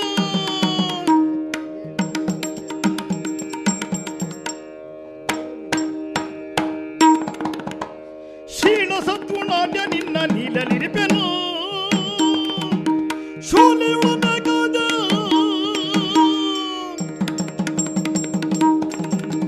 ಶೂಲಿಯೊಡನೆ ಕಾದಿ ವಿಜಯ ತಾಳಿ ಪಾಶು ಪತವ ಪಡೆದ ಶೀಲ ಸತ್ವನಾಟ್ಯ ನಿನ್ನ ನೀಲಲಿರಿಪೆನು. ಅಜ್ಜಯ್ಯ, ಕಂದರ್ಪದರ್ಪಾಂತಕನಾದಂತಹ ಅಂತಕಾಂತಕ ಮಹಾರುದ್ರನ ಕೈರಾತಕತೆ ಕೇಳಲಿಲ್ವೇ ನೀವು? ತ್ರಿನೇತ್ರಧಾರಿಯು ತ್ರಿಶೂಲಧಾರಿಯು ತ್ರಿಪುರಾಂತಕನೇ ಮಾರಾಂತು ಕೈ ನೋಡಿದ್ದ. ಪರಾಕ್ರಮದ ಪರದೈವವೆನಿಸಿದಂತಹ ಪರಮೇಶ್ವರನೊಡನೆ ಪೌರುಷ ಪ್ರದೀಪ್ತಿಯನ್ನು ಪ್ರಸ್ಫುಟವಾಗಿ ಪ್ರಕರ್ಷಾವಸ್ಥೆಯಲ್ಲಿ ಪ್ರಕಟೀಕರಿಸಿದಂತಹ ಪೃಥ್ವಿಯಲ್ಲಿ ಪ್ರತಿ ಇಲ್ಲದ ಪರಾಕ್ರಮಿ ಪೃತಾಸೂನು ಪಾರ್ಥ. ಚಾಪಶರ ಕರಣಾದಂತಹ ತಾಪಸರ ಶಂಕರನೇ ಸಮಂ ವೀರಶ್ಚ ತೇಜಂಚ ಮಯಾಭ್ಯಂ ತವಚಾನಗೆ ಎನ್ನುವ ಹಾಗೆ ಹರಸಿ ಬೀಳುಕೊಟ್ಟಿದ್ದಾನೆ. ಲೋಕೋಪಿದಂತಹ ಶಕ್ತಿಯಾದಂತಹ ಆತ ಹಾಗೂ ಶಕ್ತಿಯಾದಂತಹ ನಮ್ಮವೇ ಪಾರ್ವತಿ ಈರುವರೂ ಕೂಡ ಹರಸಿ ನನ್ನನ್ನು ಪಾಶುಪತವನ್ನು ಒದಗಿಸಿಕೊಟ್ಟಿದ್ದಾರೆ. ಅಜ್ಜ, ಲೋಕದ ತಾತನೆನಿಸಿದಂತಹ ಶಂಕರನೇ ಹೋರಾಡುವುದರ ಮೂಲಕವಾಗಿ ನಾನೇನು ಎನ್ನುವುದನ್ನು ತೋರಿಸಿಕೊಟ್ಟವ. ಈ ಹೊತ್ತಿಗೆ ಅಜ್ಜಯ್ಯ ನಿಮ್ಮೆದುರು ಕಷ್ಟ ಆದೀತು ಅಂತ ಹೇಳುವುದ ನೀವು? ಅಲ್ಲ, ಸುಲಭ ಆದ್ರೆ ಒಳ್ಳೇದೇ ಆಯ್ತಲ್ಲ. ಈಗ ವಿಶ್ವೇಶ್ವರ ಕೊಟ್ಟ ಪ್ರಶಸ್ತಿ ಉಂಟು ಅಂತ ನೀನು ದೊಡ್ಡವ ಹೇಳುದು. ನೀನು ಹೌದೇ ಹೌದು ಮಗು, ಪ್ರಶಸ್ತಿ ಕೊಟ್ಟದ್ದಕ್ಕೆ ಸಂತೋಷವೇ, ಆದ್ರೆ ಸಿಕ್ಕಿದ್ದು ಹೇಗೆ ಹೇಗೆ ಇದು ಪ್ರಶ್ನೆ ಇರುವುದು. ಹೇಳಿಕೊಳ್ಳಿಕ್ಕೆ ಹೇಳಬಹುದು. ನಮ್ಮ ಹುಡುಗ ಶಂಕರನೊಡನೆ ಕಾಡಾಕಾಡಿಯಾಗಿ ಹೋರಾಟವನ್ನು ಮಾಡಿದವ. ಶಂಕರ ಅಂತ ಗೊತ್ತಿದ್ದಲ್ಲ, ಇವತ್ತಿಗೂ ಕೂಡ ಪಾರ್ಥ ಪ್ರಹಾರ ಎನ್ನುವುದು ದೊಡ್ಡ ವಿಷಯ. ಅದಿರ್ಲಿ, ನೀನು ಶಂಕರ ಅಂತ ಗೊತ್ತಿದ್ದು ಹೋರಾಟ ಮಾಡಿದ್ದ ಅಲ್ಲ. ಯಾವನ ಒಬ್ಬ ಕಿರಾತ ಅನ್ನುವಂತಹ ಎಣಿಕೆಯಿಂದ ಹೋರಾಟ ಮಾಡಿದ್ದ. ಹೋರಾಟ ಸುಳ್ಳಲ್ಲ. ಹೋರಾಟ ಹೌದು. ಒಂದು ವೇಳೆ ಶಂಕರನೇ ಹೌದಾದ್ರೆ ಶಂಕರನೊಂದಿಗೆ ಹೋರಾಡುವ ಛಾತಿ ಇತ್ತ ನಿನ್ನ ಹತ್ರ? ಇತ್ತ. ಇರಲಿಲ್ಲ ಅಲ್ಲ. ಶಂಕರ ಅಂತ ಗೊತ್ತಾದ ಮೇಲೆ ಹೋರಾಟ ಮಾಡಿದ್ಯಾ? ಹ್ಮ್ ಇಲ್ಲ ಅಲ್ಲ. ಹೇಳಿಕೊಳ್ಳಿಕ್ಕೆ ಊರಿನವರ ಮುಂದೆ ನಾನು ಹೇಳ್ತೇನೆ, ನಮ್ಮ ಹುಡುಗ ಮೊದಲನಾಗಲ್ಲ ವಿಶ್ವೇಶ್ವರನೊಟ್ಟಿಗೆ ಹೋರಾಟ ಮಾಡಿದವ ಅಂತ, ಅದು ಪ್ರಶ್ನೆ ಬೇರೆ. ನಮ್ಮೊಳಗೆ ಮಾತಾಡುವಾಗ ಅದು ಬೇಡ ಹೇಳುದು ನಾನು. ಯಾಕೆ? ಶಂಕರ ಅಂತ ಗೊತ್ತಾದ ಮೇಲೆ ಅವನೊಂದಿಗೆ ಹೋರಾಡುವ ಛಾತಿಯನ್ನು ನೀನು ತೋರ್ಲಿಲ್ಲ. ಅದಕ್ಕಿಂತ ಮೊದಲಲ್ವ ನಿನ್ನದ್ದೆಲ್ಲ ಹೋರಾಟ ಆದದ್ದು. ಹಾಗಿದ್ರೆ ಏನು? ಅವ ನಿನ್ನ ಮೇಲೆ ಒಂದು ದಾಕ್ಷಿಣ್ಯ ಇಟ್ಟೆ ಅಷ್ಟರವರೆಗೆ ಬಾರಿಸಿದ್ದು. ನಿನ್ನನ್ನು ಖಂಡಿಸಲಿಲ್ಲ, ವಿರೋಧಿಸಲಿಲ್ಲ. ನಿನ್ನ ಸತ್ವವನ್ನು ಪರೀಕ್ಷಿಸಿ ಪ್ರಪಂಚಕ್ಕೆ ಕಾಣಿಸಿಕೊಡುವಂತಹ ಉದ್ದೇಶಕ್ಕಾಗಿ ಪರಮೇಶ್ವರ ನಿನ್ನ ಮುಂದೆ ಬಂದಂತಹ ಕಾಲದಲ್ಲಿ ಅವರೊಡನೆ ಹೋರಾಡಿದ್ಯೆ ಹೊರತು ಮಗು. ಅಲ್ಲದೇ ಇದ್ರೆ ಪರಮೇಶ್ವರನೇ ಮುನಿದು ನಿತ್ತರೆ ಆ ಖಂಡ ಪರಶುವಿನ ಮುಂಭಾಗದಲ್ಲಿ ನಿನ್ನ ಪರಾಕ್ರಮ ಅಖಂಡವಾಗಿ ಉಳಿಯುವುದಕ್ಕಿತ್ತ ಪಾಶುಪತವನ್ನು ಅವನಿಂದ ಹೊಂದಿದ್ದಿ. ಆದರೆ ನಾನು ಭಾರ್ಗವೇಂದ್ರನಲ್ಲಿ ಹೋರಾಡಿದ್ದ ಆ ಬಗೆಯಿಂದಲ್ಲ, ಸ್ಪಷ್ಟವಾಗಿ ಅವರೇನು ನಾನೇನು ಅನ್ನುವಂತಹ ಅರಿವಿದ್ದು ಮಾಡಿಕೊಂಡಂತಹ ಹೋರಾಟ ಅದು. ಸಕಲ ವಿದ್ಯೆಯನ್ನು ನನಗೆ ಉಪದೇಶ ಮಾಡಿದವರು, ಅವರಲ್ಲೇ ನನ್ನ ಜೀವನದ ನಿಲುಮೆಗಾಗಿ ಹೋರಾಟ ಮಾಡಿದವ. ಮಾಡಿಕೊಂಡಂತಹ ಒಂದು ನಿರ್ಣಯ ಪ್ರತಿಜ್ಞೆಯನ್ನು ಉಳಿಸಿಕೊಳ್ಳುವುದಕ್ಕಾಗಿ ಕ್ಷಾತ್ರಕುಲದ ಪಂಥಕ್ಕನುಗುಣವಾಗಿ ಹೋರಾಟ ಮಾಡಿದವ. ಕಲಿಸಿದ ಗುರುಗಳಲ್ಲೇ ಹೋರಾಡಿದ ನನಗೆ ಮತ್ತೆ ನಾನು ಬೆಳೆಸಿದ ಹುಡುಗನೇ ನನಗಿದ್ರು ನಿಲ್ಲುವ ಕಾಲಕ್ಕೆ ದಾಕ್ಷಿಣ್ಯ ಬಂದಿತ್ತು. ಅಜ್ಜಯ್ಯ, ನಾವಿಬ್ಬರು ಕೂಡ ದೈವಿಕ ಶಕ್ತಿಗಳೊಂದಿಗೆ ಹೋರಾಡಿದ್ದೇವೆ ಎನ್ನುವುದು ಸ್ಪಷ್ಟವೇ. ಆದರೂ ಕೂಡ ಪ್ರಪಂಚ ಮುಖದಲ್ಲಿ ಸವ್ಯಸಾಚಿ ಎನ್ನುವ ಹಾಗೆ ಹೆಸರಿರುವುದು ನನಗೆ. ಅದೌದು. ನೀವು ಇಚ್ಛಾಮರಣಿ ಆಗಿರಬಹುದು, ತನ್ಮೂಲಕ ಮರಣವನ್ನು ಮಾತ್ರ ನಿಮಗೆ ಯಾವಾಗ ಬೇಕು ಹಾಗೆ ಬಯಸಿಕೊಳ್ಳಬಹುದು, ಸೋಲನ್ನಲ್ಲ ಅಜ್ಜಯ್ಯ. ನಿಮ್ಮನ್ನು ಸೋಲಿಸುವಂತಹ ಸಾಮರ್ಥ್ಯ ಎದುರಾದವರಿಗೆ ಇರಬಹುದು ಎನ್ನುವುದಕ್ಕೆ ಆ ಹೊತ್ತು ಕೌರವನ ವೀರಪಡೆ ಮುಂದಾಳತ್ವವನ್ನು ವಹಿಸಿಕೊಂಡು ಅವನೊಟ್ಟಿಗೆ ಬಂದಿದ್ದೀರಲ್ಲ ಉತ್ತರ ಗೋಗ್ರಹಣದ ಸಂದರ್ಭದಲ್ಲಿ. ಹೌದು ಮಗು. ಸೋತಿದ್ದೀರೋ ಇಲ್ಲೋ ಪ್ರಶ್ನೆ ಅಲ್ಲ, ಜಯ ಪಡೆಯಲಿಲ್ಲ ಎನ್ನುವುದು ಸ್ಪಷ್ಟವೇ ತಾನೆ. ನಾನು ಸೋತಿದ್ದೇನೋ ಇಲ್ಲೋ ಅನ್ನುವುದಕ್ಕಿಂತ ನೀನು ಗೆದ್ದಿದ್ಯಾ ಅವತ್ತು. ಹೌದೇ ಹೌದು. ಆದ್ದರಿಂದಲೇ ಜಯ ಪಡೆಯುವಂತಹ ಚಾಪು ಇನ್ನೂ ನನ್ನಲ್ಲಿ ಸ್ಪಷ್ಟವಾಗಿ ಉಂಟು. ಮತ್ತೊಂದು ಸೂಕ್ಷ್ಮತೆ ಉಂಟು ಅಜ್ಜಯ್ಯ. ಲೋಕೋಪಿದಂತಹ ಶಕ್ತಿ ಆದಂತಹ ಆತನ ಶರ ನನ್ನ ಕೈಯಲ್ಲಿ ಉಂಟು, ಲೋಕೋಪಿದಾದಂತಹ ಜಗತ್ಪತಿಯ ಅನುಗ್ರಹ ನನಗೆರಡು ಉಂಟು. ಇವೆರಡರ ನಡುವೆ ನನ್ನ ಪೌರುಷ ಉಂಟು, ಸಾಧಿಸಿ ತೋರಿಸ್ತೇನೆ ಎನ್ನುವಂತಹ ಹುಮ್ಮಸ್ಸು ಉಂಟು ನನ್ನಲ್ಲಿ. ಮಗು, ಲೋಕ ಒಪ್ಪಿದವರೆಲ್ಲ ನಿನ್ನನ್ನು ಅನುಗ್ರಹ ಮಾಡಿದ್ದಾರೆ, ನಿನಗದಕ್ಕೆ ಪ್ರತ್ಯಕ್ಷ ನಿದರ್ಶನ ಉಂಟು. ನನಗವರ ಅನುಗ್ರಹ ಆಗುತ್ತದೋ ಇಲ್ವೋ ಲೋಕಕ್ಕೆ ಅಪ್ರತ್ಯಕ್ಷವಾಗಿಯೇ ಉಂಟು. ಇರಲಿ, ಆತ್ಮವಿಶ್ವಾಸ ನನಗೂ ಉಂಟು. ಇಷ್ಟು ವಯಸ್ಸಾದರೂ ಆಡಿದಂತಹ ಮಾತನ್ನು ಉಳಿಸಿಕೊಳ್ಳುವಲ್ಲಿ ನನ್ನ ಸಾಮರ್ಥ್ಯ ಸಾಕು ಅಂತ. ನೀನು ವಿಶಿಷ್ಟವಾದದ್ದನ್ನೆಲ್ಲ ಸಂಗ್ರಹ ಮಾಡಿಕೊಂಡಿದ್ದಿ, ದೇವಲೋಕದಲ್ಲಿ ಸಂಪಾದಿಸಿದ್ದಿ, ಪರಮೇಶ್ವರನಿಂದ ಸಂಪಾದನೆ ಮಾಡಿದ್ದಿ. ಆಮೇಲೆ ಇಂದ್ರಾಗ್ನಿ ವರುಣ ಯಮಾದಿಗಳು ನಿನಗೆ ದಯಪಾಲಿಸಿದ್ರು. ಇಂತಹ ವಿಶಿಷ್ಟವಾದಂತಹ ಶಕ್ತಿಗಳನ್ನೆಲ್ಲ ಸಂಚಯನ ಮಾಡಿಕೊಂಡು ಬಂದವ. ಮಗು, ಹೇಗುಂಟು ದೇವಲೋಕದೆಲ್ಲ ಸಂಗ್ರಹ ಅಂತ ನೋಡಬೇಕು ಅಂತ ನನಗೂ ಇತ್ತು. ಆದರೆ ಅಜ್ಜ, ಕೇವಲ ಆ ಮುಖದಿಂದ ಮಾತ್ರ ಕಾಣುವುದಲ್ಲಲ್ಲ ನೀವು ನನಗೆ. ಮತ್ತೆ ತಂದೆಯಳಿದ ದಿವಸದಿಂದ ನಮ್ಮ ರಕ್ಷಿಸಿ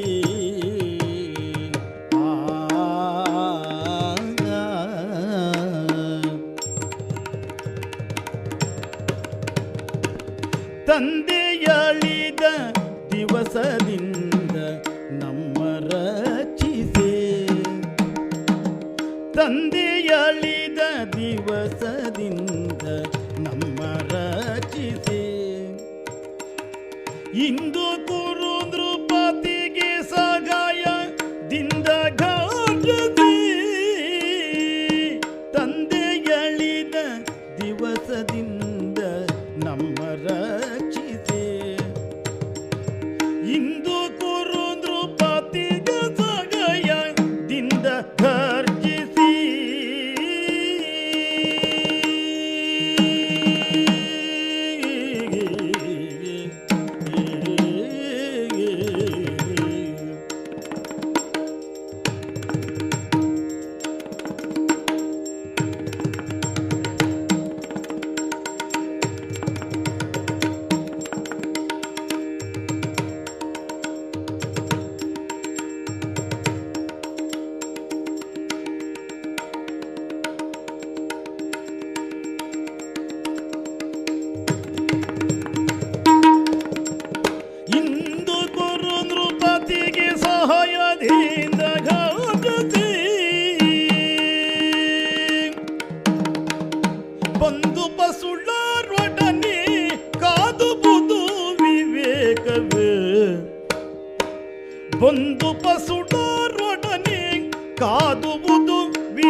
ನಿಮಗೆ ಭೇದವೇ ಕಂದರು ಭಯ ಪಕ್ಷದಲ್ಲಿ ನಿಮಗೆ ಭೇದವೇ ಕಂದರು ಭಯ ಪಕ್ಷದಲ್ಲಿ ನಿಮಗೆ ಭೇದವೇ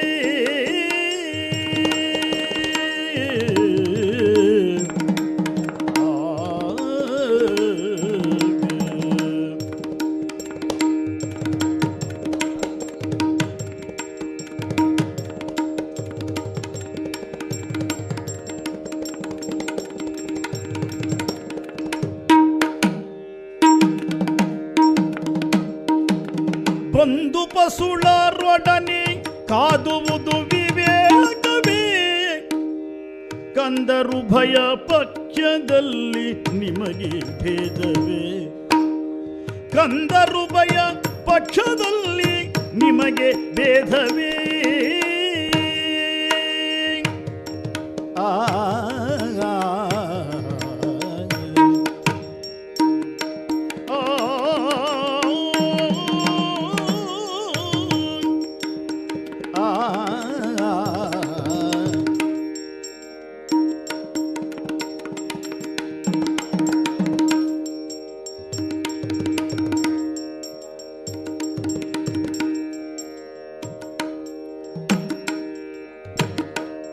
ನಿಮಗೆ ಭೇದವೇ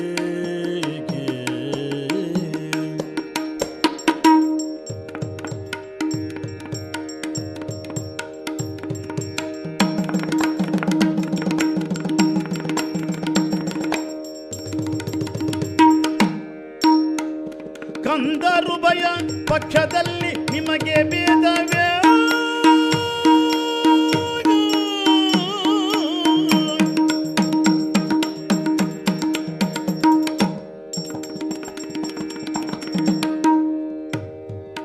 ತಂದೆ ಎಳಿದ ದಿವಸದಿಂದ ನಮ್ಮ ರಕ್ಷಿಸಿ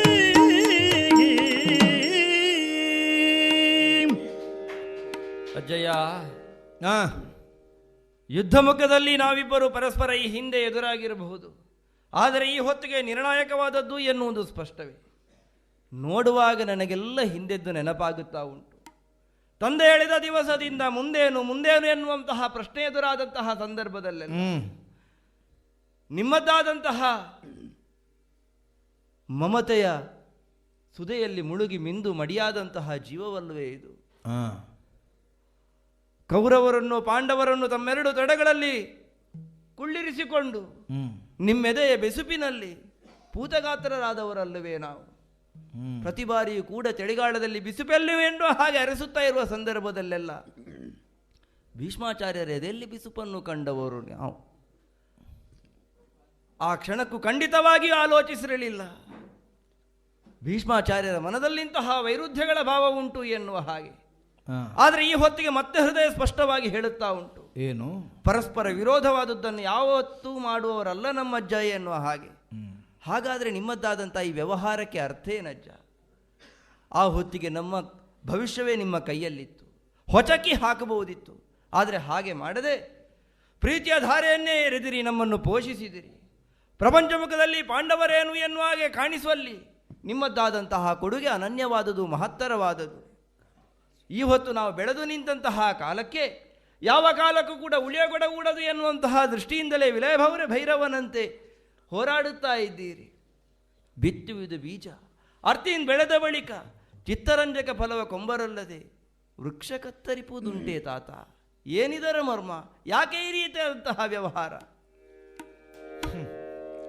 ಎನಲು ಪೇದ ಬಾಲ ಭಾಷೆ ಆಡಬೇಡವೋ,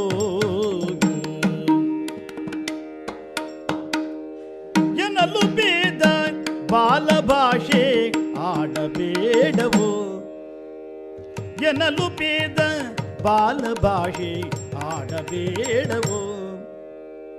ಎನಗೆ ನಿಮ್ಮೋಳ್ ಒಯ್ದಗಿರಿದು ದಯಬೋದು ಗುಡವೋ, ಎನಗೆ ನಿಮ್ಮೋಳ್ ಒಯ್ದಗಿರಿದೆ ದಯಬೋದು ಗುಡವೋ.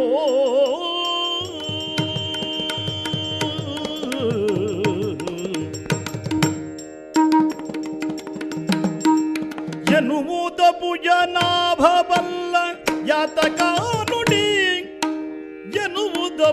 ಭುಜನಾಭಬಲ್ಲ ಎನ್ನುವುದ ಭುಜನಾಭಬಲ್ಲ ಯಾತಕ ನುಡಿ ತ್ರಿನಯ ನಿತ್ತ ಸರಳ ಎಳೆ ಎನ್ನ ಮೇಲ್ಹೊಡಿ ತ್ರಿನಯ ನಿತ್ತ ಸರಳ ಎಳೆದು ಎನ್ನ ಮೇಲ್ಹೊಡಿ ಎನ್ನ ಮೇಲ್ಹೊಡಿ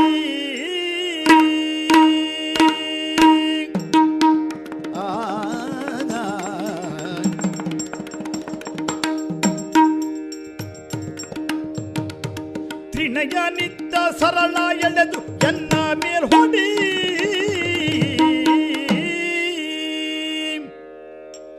ಮಗು ತಾತ, ಅಂತರಂಗ ಹಿಂಡು ಹಾಗಿದ್ದಂತಹ ಭಾಷೆಯನ್ನು ಉಪಯೋಗಿಸಬೇಡ ಮಗು. ತಂದೆ ಎಳೆದ ದಿನದಿಂದ ನಮ್ಮ ತೊಡೆಯ ಬಿಸುಪಿನಲ್ಲಿ ಬೆಳೆದು ಬಂದಂತಹ ಹುಡುಗರು ನೀವು. ಮಗು, ಅಜ್ಜ, ನಿನಗೆ ನಿನ್ನಪ್ಪ ಸತ್ತ ಮೇಲಿನ ಕಥೆ ಮಾತ್ರ ಗೊತ್ತಿರುವುದು. ನಾನು ಅಲ್ಲಿಂದಲ್ಲ ಟೊಂಕ ಕಟ್ಟಿದಮ ಬೆಳೆಸಲಿಕ್ಕೆ ಚಂದ್ರವಂಶವನ್ನು. ನನ್ನಪ್ಪ ಸತ್ತ ದಿವಸಕ್ಕೆ ತೊಡಗಿದ್ದೇನೆ. ಅಂದಿನಿಂದ ಇಂದಿನ ತನಕವೂ ಇದರ ಉತ್ಕರ್ಷಕ್ಕಾಗಿ ಹಂಬಲಿಸುತ್ತಾ ಹಾಗೆಂದು ಒದಗದೇ ಇದ್ದಂತಹ ಸ್ಥಿತಿಗಾಗಿ ಅಂತರಂಗದಲ್ಲೇ ಕೊರಗುತ್ತಾ ಜೀವನವನ್ನು ಸಾಗಿಸಿದವ ಮಗು. ನಾನು ಅನ್ನ ಕೊಟ್ಟ ಮಕ್ಕಳೇ ಬದುಕುವುದಿಲ್ಲ ಅಂತ ಬಂದು ಮುಟ್ಟಿದೆ. ಮತ್ತೆ ಬದುಕಬೇಕಾದವರಿಗೆ ವಿಷ ಕೊಡಬಹುದಿತ್ತಲ್ಲ ಅಂತ ಕೇಳ್ತೀಯಲ್ಲ ಮಗು. ಮಗು, ನಿಮ್ಮೊಳೈದೆ ನನಗೆ ದಯವೋ ಅಥವಾ ಬಾರದೇ ಇರುವಲ್ಲಿ ನಿಮ್ಮ ಕುರಿತಾಗಿ ನನಗೆ ದುಗುಡವೋ? ನೀನು ಶಸ್ತ್ರಾಸ್ತ್ರದಲ್ಲಿ ನೈಪುಣ್ಯವನ್ನು ಸಾಧಿಸಿದ್ದಿ, ಆದರೆ ಪರರ ಅಂತರಂಗವನ್ನು ಅರಿಯುವಲ್ಲಿ ನನಗೆ ಆ ನೈಪುಣ್ಯ ಬರಲಿಲ್ಲ ಮಗು. ಬರ್ತಿದ್ರೆ ಪ್ರಶ್ನೆ ಮೂಡುತ್ತಿರಲಿಲ್ಲ. ಒಂದು ವ್ಯವಹಾರ ತೋರಿಕೆಯಿಂದ ಏನು ಕಾಣುತ್ತದೆಯೋ ಅದೇ ಧ್ವನಿ ಅಲ್ಲ, ಅದಕ್ಕೆ ಅಂತರಂಗದಲ್ಲಿ ಬೇರೆ ಇರ್ತದೆ. ಹಾಗಾಗಿ ನಿಮ್ಮ ಕುರಿತಾಗಿ ನಾನು ವಿರೋಧ ಭಾವವನ್ನು ಹೊಂದಿದ್ದೇನೆಯೋ, ವೈರಾಗ್ಯವನ್ನು ಹೊಂದಿದ್ದೇನೆಯೋ, ಅಥವಾ ಸತ್ಯಾತ್ಮರು ಧರ್ಮಾತ್ಮರೂ ಆದಂತಹ ಪಾಂಡವರು ಜೀವನೋತ್ಕರ್ಷವನ್ನು ಕಂಡುಕೊಳ್ಳುವುದಕ್ಕಾಗಿ ನಾನು ಹಾರೈಸುತ್ತಾ ಬಂದನು. ಈ ನನ್ನ ಅಂತರಂಗದ ಭಾವ ಏನು ಅನ್ನುವುದು ನಿನಗೆ ಅರ್ಥವಾಗಲಿಕ್ಕಿಲ್ಲ. ಅವನಲ್ಲಿ ಕೇಳು. ಅಭುಜನಾಭನಾದಂತಹ ಕೃಷ್ಣನಲ್ಲಿ ಏನು ಅಜ್ಜನ ಅಂತರಂಗ, ಹೇಗಿದ್ದಾರೆ ಪಾಂಡವರ ಕುರಿತಾಗಿ, ಅವರು ಏನು ನಿಲುಮೆಯನ್ನು ಹೊಂದಿದ್ದಾರೆ, ಅವನಲ್ಲಿ ಕೇಳು. ಆಗ ನಿನಗೆ ಅರ್ಥವಾದೀತು. ಮಾತು ಆಡಿದರೆ ಹೋಯಿತು ಮಗು. ಆದ್ದರಿಂದಲೇ ನನ್ನ ಮನಸ್ಸಿನಲ್ಲಿ ಬಹುದಿನಕ್ಕೆ ಗಾಯವಾಗಿ ಉಳಿಯಬಹುದಾಗಿದ್ದಂತಹ ವೈರಾಗ್ಯದ ಮಾತುಗಳನ್ನು ಆಡುವುದಕ್ಕೆ ಮುಂದಾಗಬೇಡ. ಯಾಕಂದರೆ ಮನಸ್ಸಿಗಾದ ಗಾಯವನ್ನು ಮಾಸಿ ಕಳೆಯುವುದಕ್ಕಾಗುವುದಿಲ್ಲ. ವೀರರಾಗಿ ಯುದ್ಧ ಭೂಮಿಯನ್ನೀಗ ಪ್ರವೇಶಿಸಿದವರು ನಾವಿರುವರು. ಸಾಧ್ಯ ಆದರೆ ಅಜ್ಜನ ದೇಹಕ್ಕೊಂದು ಗಾಯ ಮಾಡ್ತೇನೆ, ಇದು ಯತ್ನಿಸು. ಪರಮೇಶ್ವರ ಅನುಗ್ರಹದಿಂದ ಸಂಪಾದಿಸಿದ್ದೆಲ್ಲ ಉಂಟು ಅಂತ ಹೇಳಿದೆಯಲ್ಲ ಮಗು. ಅಂತಹದೆಲ್ಲದರ ಸಂಪಾದನೆಯ ಹಿನ್ನೆಲೆಯಲ್ಲಿರುವಂತಹ ನಿರ್ಣಯ ಯಾರ್ದು ಅನ್ನುವುದನ್ನು ಒಂದು ಕ್ಷಣಕ್ಕೆ ನೆನಪು ಮಾಡು. ಅದು ಪ್ರತಿ ಕ್ಷಣಕ್ಕೂ ನಿನ್ನ ಸ್ಮೃತಿಯಲ್ಲಿ ಬೇಕು ಅಂತಲ್ಲೋ, ಪ್ರತಿಸ್ಮೃತಿಯಲ್ಲ ಉಪದೇಶ ಆದದ್ದು ಮಗು. ಅದು ಮರೀಲಿಕ್ಕಿದ್ದದ್ದಲ್ಲ. ಹಾಗಿದ್ರೆ ಮಹಾಸಾಗರವನ್ನು ಉತ್ತರಿಸುವುದಕ್ಕೆ ಹರಿಗೋಲಾಗಬಹುದಾದಂತಹ ದಿವ್ಯವಾದದ್ದನ್ನು ಹೊಂದುತ್ತೇನೆ ಅನ್ನುವ ಉದ್ದೇಶದಿಂದ ಈಶ್ವರಾನುಗ್ರಹವನ್ನು ಸಂಪಾದಿಸಿದವ. ಇದ್ರು ನಿಂತಿದ್ದೇನೆ ನಾನು. ನೋಡ, ಪರಮೇಶ್ವರಾನುಗ್ರಹದಿಂದ ಸಿದ್ಧಿಯಾದದ್ದೆಲ್ಲ ಅಜ್ಜ, ಧ್ವನಿ ಏನು ಎನ್ನುವುದನ್ನು ಅರ್ಥೈಸಿಕೊಂಡಿದ್ದೇನೆ. ನಿಮ್ಮ ನಿಜ ಬಲದ ಭುಜಸಿರಿ ಎದುರು ನನ್ನ ವಿಕ್ರಮದ ವಿಷಿಕೆ ವಿರಾಟ್ ರೂಪವನ್ನು ಪ್ರದರ್ಶಿಸ್ತೇನೆ. ನಳಿನ ರಾಮರಥಮ ನಳಿನ ಲಾಭರಥವ ನಡೆಸುತ್ತಿರಲು ಭೀಷ್ಮನು ಬಸಿರಸಿ ರತ್ನ ಹರಿಯನ್ನು ಸಲಗಿಟ್ಟನು. ಏನು ವಿಚಿತ್ರ ಇದು! ಪರಸ್ಪರರು ಪ್ರತಿಜ್ಞಾಬದ್ಧರಾಗಿ ನಮ್ಮ ಸಾಮರ್ಥ್ಯ ವಿಶೇಷವನ್ನು ಕಾಣಿಸುವಂತಹ ಉದ್ದೇಶದಿಂದ ಅನೇಕ ತೀಕ್ಷ್ಣವಾದಂತಹ ಶರವನ್ನು ಅರ್ಜುನನ ರಥದ ಮೇಲೆ ಪ್ರಯೋಗಿಸಿದ್ರು. ಎಲ್ಲ ಒಂದೇ ಒಂದು ಮಾರ್ಗಣ ಕತ್ತರಿಸಲ್ಪಡಲಿಲ್ಲ. ಹಾಗೆಂದು ಅರ್ಜುನನ ಶರೀರದಲ್ಲಿ ಅದು ಗಾಯವನ್ನು ಮಾಡಲಿಲ್ಲ. ಹಾಗಿದ್ರೆ ಎಲ್ಲಿಗೆ ಹೋಗುತ್ತದೆ? ಲಕ್ಷ್ಯಭೇದವನ್ನು ಮಾಡುವುದಕ್ಕೆ ಸಾಮರ್ಥ್ಯ ಇಲ್ಲದೆ ಇದ್ದಂತಹ ದೃಷ್ಟಿ ವೈಫಲ್ಯ ಏನೂ ಬರಲಿಲ್ಲ ಈ ಮುದುಕನಿಗೆ, ಭೀಷ್ಮನಿಗೆ. ನನ್ನ ಗುರಿ ಸರಿಯೇ ಉಂಟು. ಹಾಗಿದ್ರೆ ದಾರಿ ತಪ್ಪಿಸುವ ಯಾರು? ಓ ಅರ್ಥ ಆಯಿತು. ಹೇಗಾದರೂ ವಿಜಯನನ್ನು ಇಂದಿನ ದಿನಕ್ಕೆ ವಿಜಯನನ್ನಾಗಿ ಸ್ಥಾಪಿಸ್ತೇನೆ ಅನ್ನುವ ಹಾಗೆ ನನ್ನೊಂದಿಗೆ ಪಂಥವನ್ನೊಡ್ಡಿದ ಆ ನಳಿನ ನಾಭ ರಥವನ್ನು ಬೇಕಾದಲ್ಲಿಗೆ ತಿರುಗಿಸುತ್ತಾ ಇದ್ದಾನೆ. ಓಹೋ, ಯಾಕೆ? ನನಗೊಂದು ಪಂಥಾಹ್ವಾನ. ನೋಡ, ಹೋರಾಟ ಮಾಡಿ ಗೆಲ್ಲುತ್ತಿ ಹೊರಟಿದ್ದೀರಲ್ಲ, ನನ್ನ ರಥಿಕನನ್ನಲ್ವ ಗೆಲ್ಲೋದು? ನಿಮಗೆ ನಾನೇ ಸಾಕು ಪಂಥಾಹ್ವಾನ ಕೊಡಲಿಕ್ಕೆ. ಆಯುಧ ಹಿಡಿಯದೇ ಇದ್ದಮ, ಹಿಡಿದದ್ದನ್ನೇ ಆಯುಧವನ್ನಾಗಿ ವಿನಿಯೋಗ ಮಾಡುವಂತಹ ಸಾಮರ್ಥ್ಯ ಇದ್ದಮ. ಚಮ್ಮಟಿಗೆ ಸಾಕಾಗುತ್ತದೆ ನಿಮ್ಮನ್ನು ನಿಯಂತ್ರಣಕ್ಕೆ ತರಲಿಕ್ಕೆ ಅಂತ ನನಗೆ ತೋರಿಸುವುದಲ್ವ ಅಮ್ಮ. ಆ ಕುದುರೆಗಳಿಗೆಲ್ಲ ಹೊಡೆಯುವುದು ನನಗೆ ಹೊಡೆಯುವುದಮ್ಮ. ಹೇಗೆ? ಎಲ್ಲ ಅಷ್ಟು ಮಾಡ್ತಾನೆ ಅಂತಾದ್ರೆ ಅವನಿಗೆ ಹೊಡೆಯುವುದು ನನ್ನ ಹತ್ರ ಉಂಟು ಅಂತ ಮಾಡಬೇಡ. ಒಂದಿದೆ ಪರಶುರಾಮ ದತ್ತವಾದದ್ದು ಅಸಿರತ್ನ ಶರ, ಮಹಾಶಕ್ತಿ ಇದ್ದದ್ದು. ಕೊಡುವಾಗಲೇ ಗುರುಗಳು ಕಿವಿ ಮಾತು ಹೇಳಿದ್ದಾರೆ, ಅಲ್ಪ ಬಲರಲ್ಲೆಲ್ಲ ವಿನಿಯೋಗ ಮಾಡಬೇಡ ಮಗ, ಇದೊಬ್ಬನ ಪ್ರಾಣಾಪಹಾರವನ್ನೇ ಮಾಡಬಲ್ಲದು ಅಂತ. ಪುಣ್ಯಕ್ಕೆ ನಮ್ಮ ಕೌರವನಿಗೆ ಗೊತ್ತಿಲ್ಲ ಇಂಥದ್ದೆಲ್ಲ ಉಂಟು ನಮ್ಮ ಹತ್ರ ಅಂತ. ಇಲ್ಲದಿದ್ರೆ ಅವ ಮೊನ್ನೆ ಪ್ರಾರಂಭ ದಿವಸವೇ ಬಂದು ಹಠ ಹಿಡಿಯುತ್ತಿದ್ದ, ಅದನ್ನು ಬಿಡಿ ಅಂತ. ಅವನಿಗೆ ಒಟ್ಟು ಮುಗಿಸುವ ತವಕ ಮಾಡ್ತಿದ್ದ ಅವ. ಇನ್ನು ನಾಳೆಗೆ ಗೊತ್ತಾಗಿ ರಗಳೆ ಆಗುವುದು ಬೇಡ, ಇದನ್ನೊಂದನ್ನು ಮುಗಿಸಿಕೊಳ್ಳುವುದೇ ಒಳ್ಳೆಯದು. ಇನ್ನು ನಾವು ಹೇಗೂ ಹೊರಟು ಆಲೋಚನೆ ಮಾಡಿದ ಮೇಲೆ ಬೇಗ ಮುಗಿಸುವುದಲ್ಲ ಒಳ್ಳೆಯದು. ಪರಶುರಾಮ ರೂಪದಿಂದ ಇವನೇ ಕೊಟ್ಟದ್ದದು. ಈಗ ಕೃಷ್ಣ ರೂಪದಿಂದ ಬಂದು ನನಗೆ ಸವಾಲಾಗಿ ನಿಂತಿದ್ದಾನೆ. ಕೆರೆಯ ನೀರನ್ನು ಕೆರೆಗೆ ಚೆಲ್ಲುವ ಹಾಗೆ ಇವನಿಂದ ಬಂದದ್ದು ಇವನಿಗೆ ಬಿಡು, ನಮಗೆ ಬೇಡ. ಅದು ಇವನ ಹಣೆಗೆ ಗುರಿಯಾಗಿಸಿ ಪ್ರಯೋಗಿಸ್ತೇನೆ ಶರ. ಒಡೆದು ರಕ್ತ ಸೂಸಲು ದ್ರಗುದ್ರಯದಿ ಕಿಡಿ ಮಸಗಲೌಡ್ಜಗಿದು ಘನ ರೋಷದಿಂ ಕುರು ಬಲವ ನಸಿಯರಿದು ಭೀಷ್ಮನ ವಿಭಾಡಿಸುವೆ ಈರೇಳು ಜಗವಿರಸಿ ಶತಕೋಟಿಯ ಬಿಸಜ ಪೀಠ ಮಹೇಶ ಶಕ್ರ ವೈವಸ್ವತರು ಮುಸುಕಿದರು ಬಿಡನೆಂದು ಗೀಳಿಡುತ್ತ ವಾಜಯಂ ಪಿಸುಟು ಚಕ್ರವಂ ಕೊಂಡು ಹರಿಯು ದುಮುಕಲು ಚತುರ್ದಶ ಭುವನ ತಲ್ಲಣಿಸಿತು.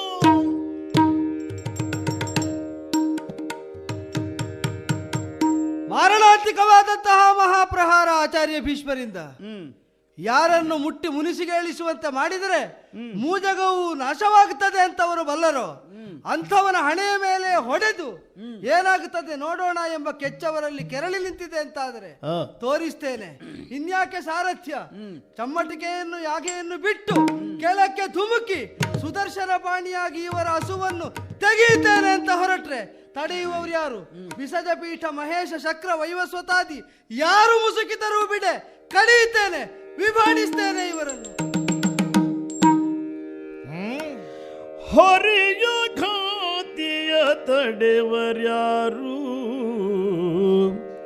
ಹರಿಯ ಖಾತಿಯ ತಡೆವರ್ಯಾರೆಂದೆರಡು ಬಲ ಬೆರಗಾಗಿ ಕಣ್ಮುಚ್ಚಿರಲು ಭೀಷ್ಮನು,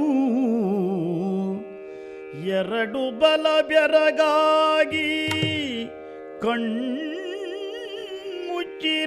ಭೀಷ್ಮನು ಬೆದರಿ ರಥದಿಂದಿಳಿದು ನಡೆತಂದು, ಬೆದರಿ ರಥದಿಂದಿಳಿದು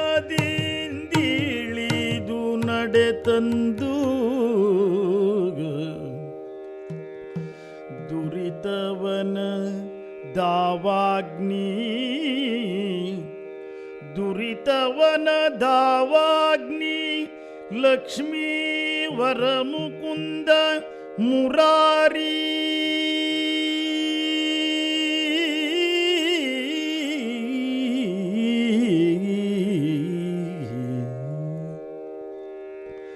ದುರಿತವನ ದಾವಾಗ್ನಿ ಲಕ್ಷ್ಮೀ ವರ ಮುಕುಂದ ಮುರಾರಿ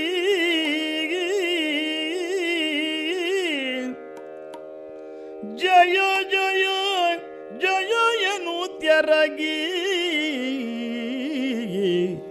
ಜಯ ಜಯ ಜಯ ಜಯ ಎನ್ನುತ್ತೆರಗಿ ಮುಗುಳೆದ್ದಚ್ಚುತನ ಮೃದು ಕರವ ಪಿಡಿದೆಂದು ಜಯ ಜಯ ಎನ್ನುತ್ತೆರಗಿ ಮುಗುಳೆದ್ದಚ್ಚುತನ ಮೃದು ಕರವ ಪಿಡಿದೆಂದು ಅಚ್ಚುತನ ಮೃದು ಕರವ ಪಿಡಿದೆನ್ನ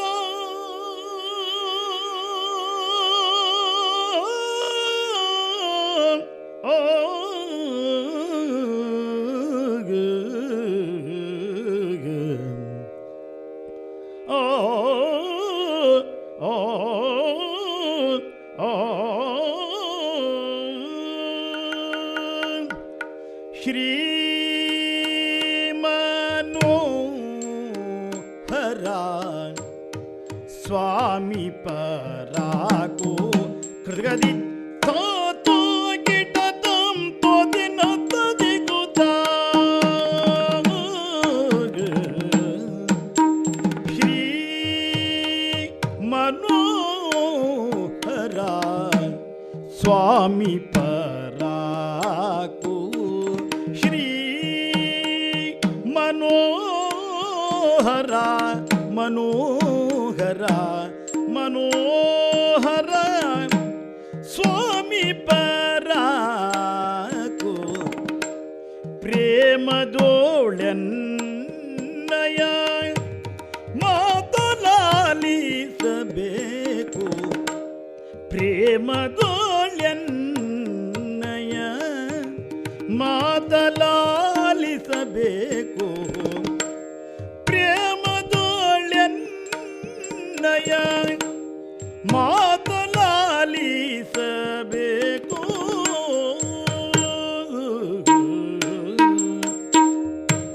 ಶ್ರೀ ಮನೋಹರ ಸ್ವಾಮಿ ಪರಾಕು ಪರಾಕು ಪ್ರೇಮದೋಳೆನ್ನಯ ಮಾತಲಾಲಿಸಬೇಕು ಪ್ರೇಮದೋಳೆನ್ನಯ ಮಾತಲಾಲಿಸಬೇಕು ಪ್ರೇಮದೊಳೆನ್ನಯ ಮಾತಲಾಲಿಸಬೇಕು ಪ್ರೇಮದೊಳೆನ್ನಯ ಮಾತಲಾಲಿಸಬೇಕು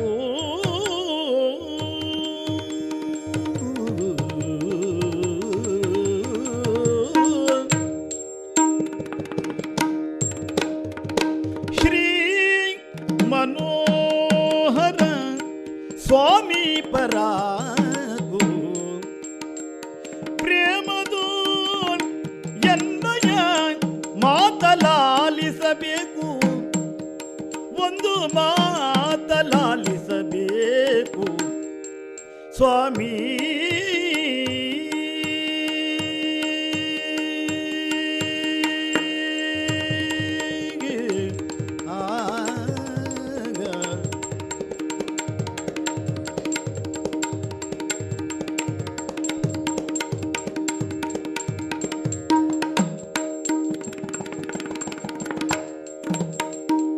ಶ್ರೀ ಮನೋಹರ ಮನೋಹರ ಶ್ರೀ ಮನೋಹರ ಸ್ವಾಮಿ ಪರಾಕೋ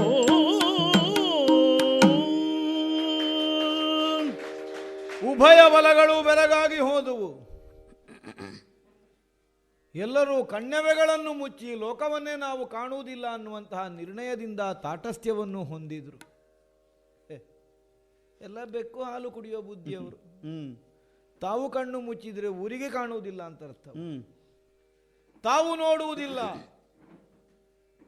ಅನ್ನುವುದನ್ನು ಸಮರ್ಥಿಸಿಕೊಳ್ಳುವಲ್ಲಿ ತಾವು ಕಣ್ಣೆವೆಗಳನ್ನು ಮುಚ್ಚಿದ್ರೆ ನಡೆದದ್ದಕ್ಕೆ ಪರಿಹಾರವಾಗುತ್ತದೆ. ಎಲ್ಲರ ಮನಸ್ಸಿನಲ್ಲಿಯೂ ಆತಂಕ ಕಾರಣವಾದದ್ದೊಂದೇ, ಹರಿಯ ಖಾತಿ ಹರಿಯ ಖಾತಿ.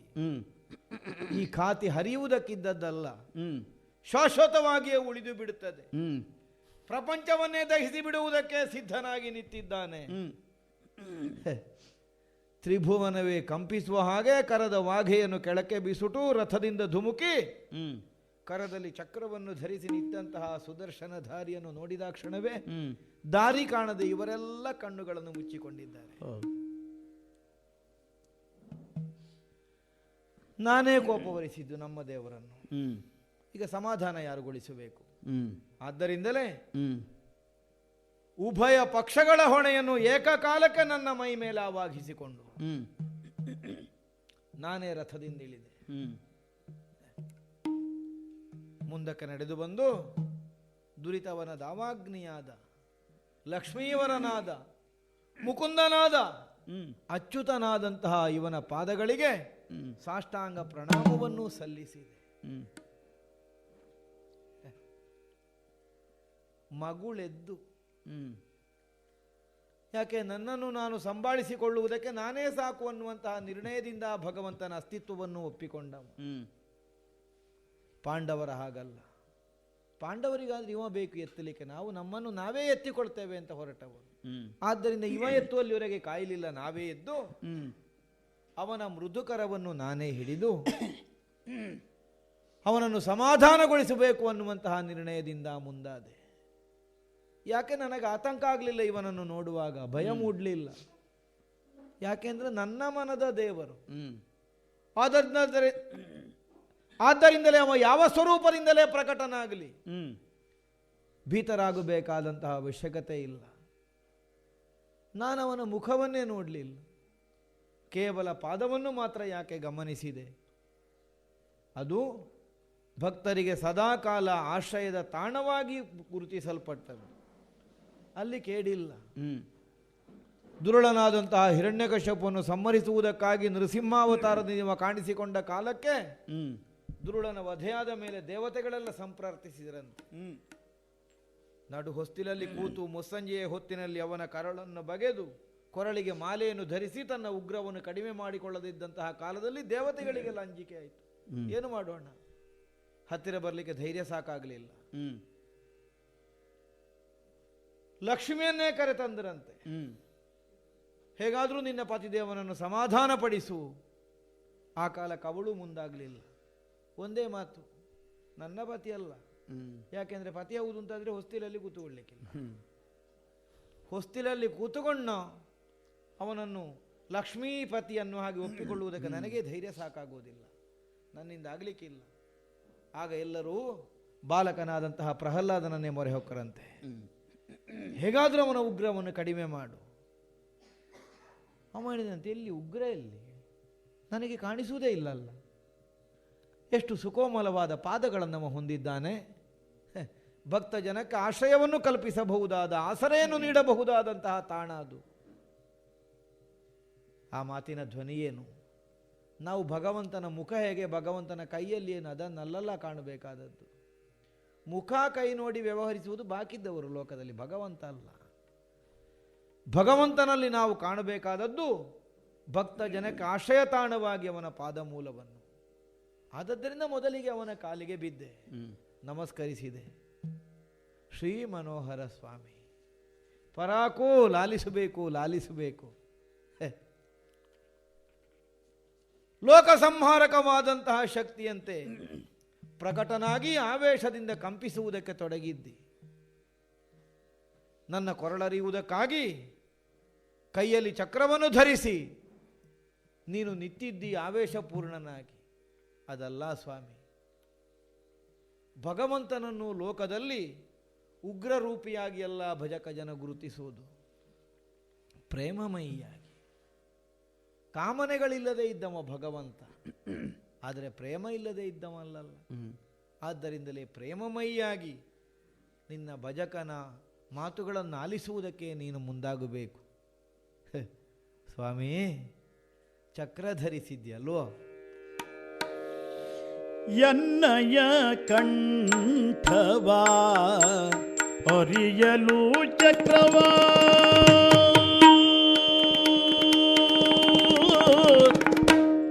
ಎನ್ನಯ ಕಂಠವಾ ಅರಿಯಲು ಚಕ್ರವ ಚಿನ್ಮಯ ಕೈಯಲಿ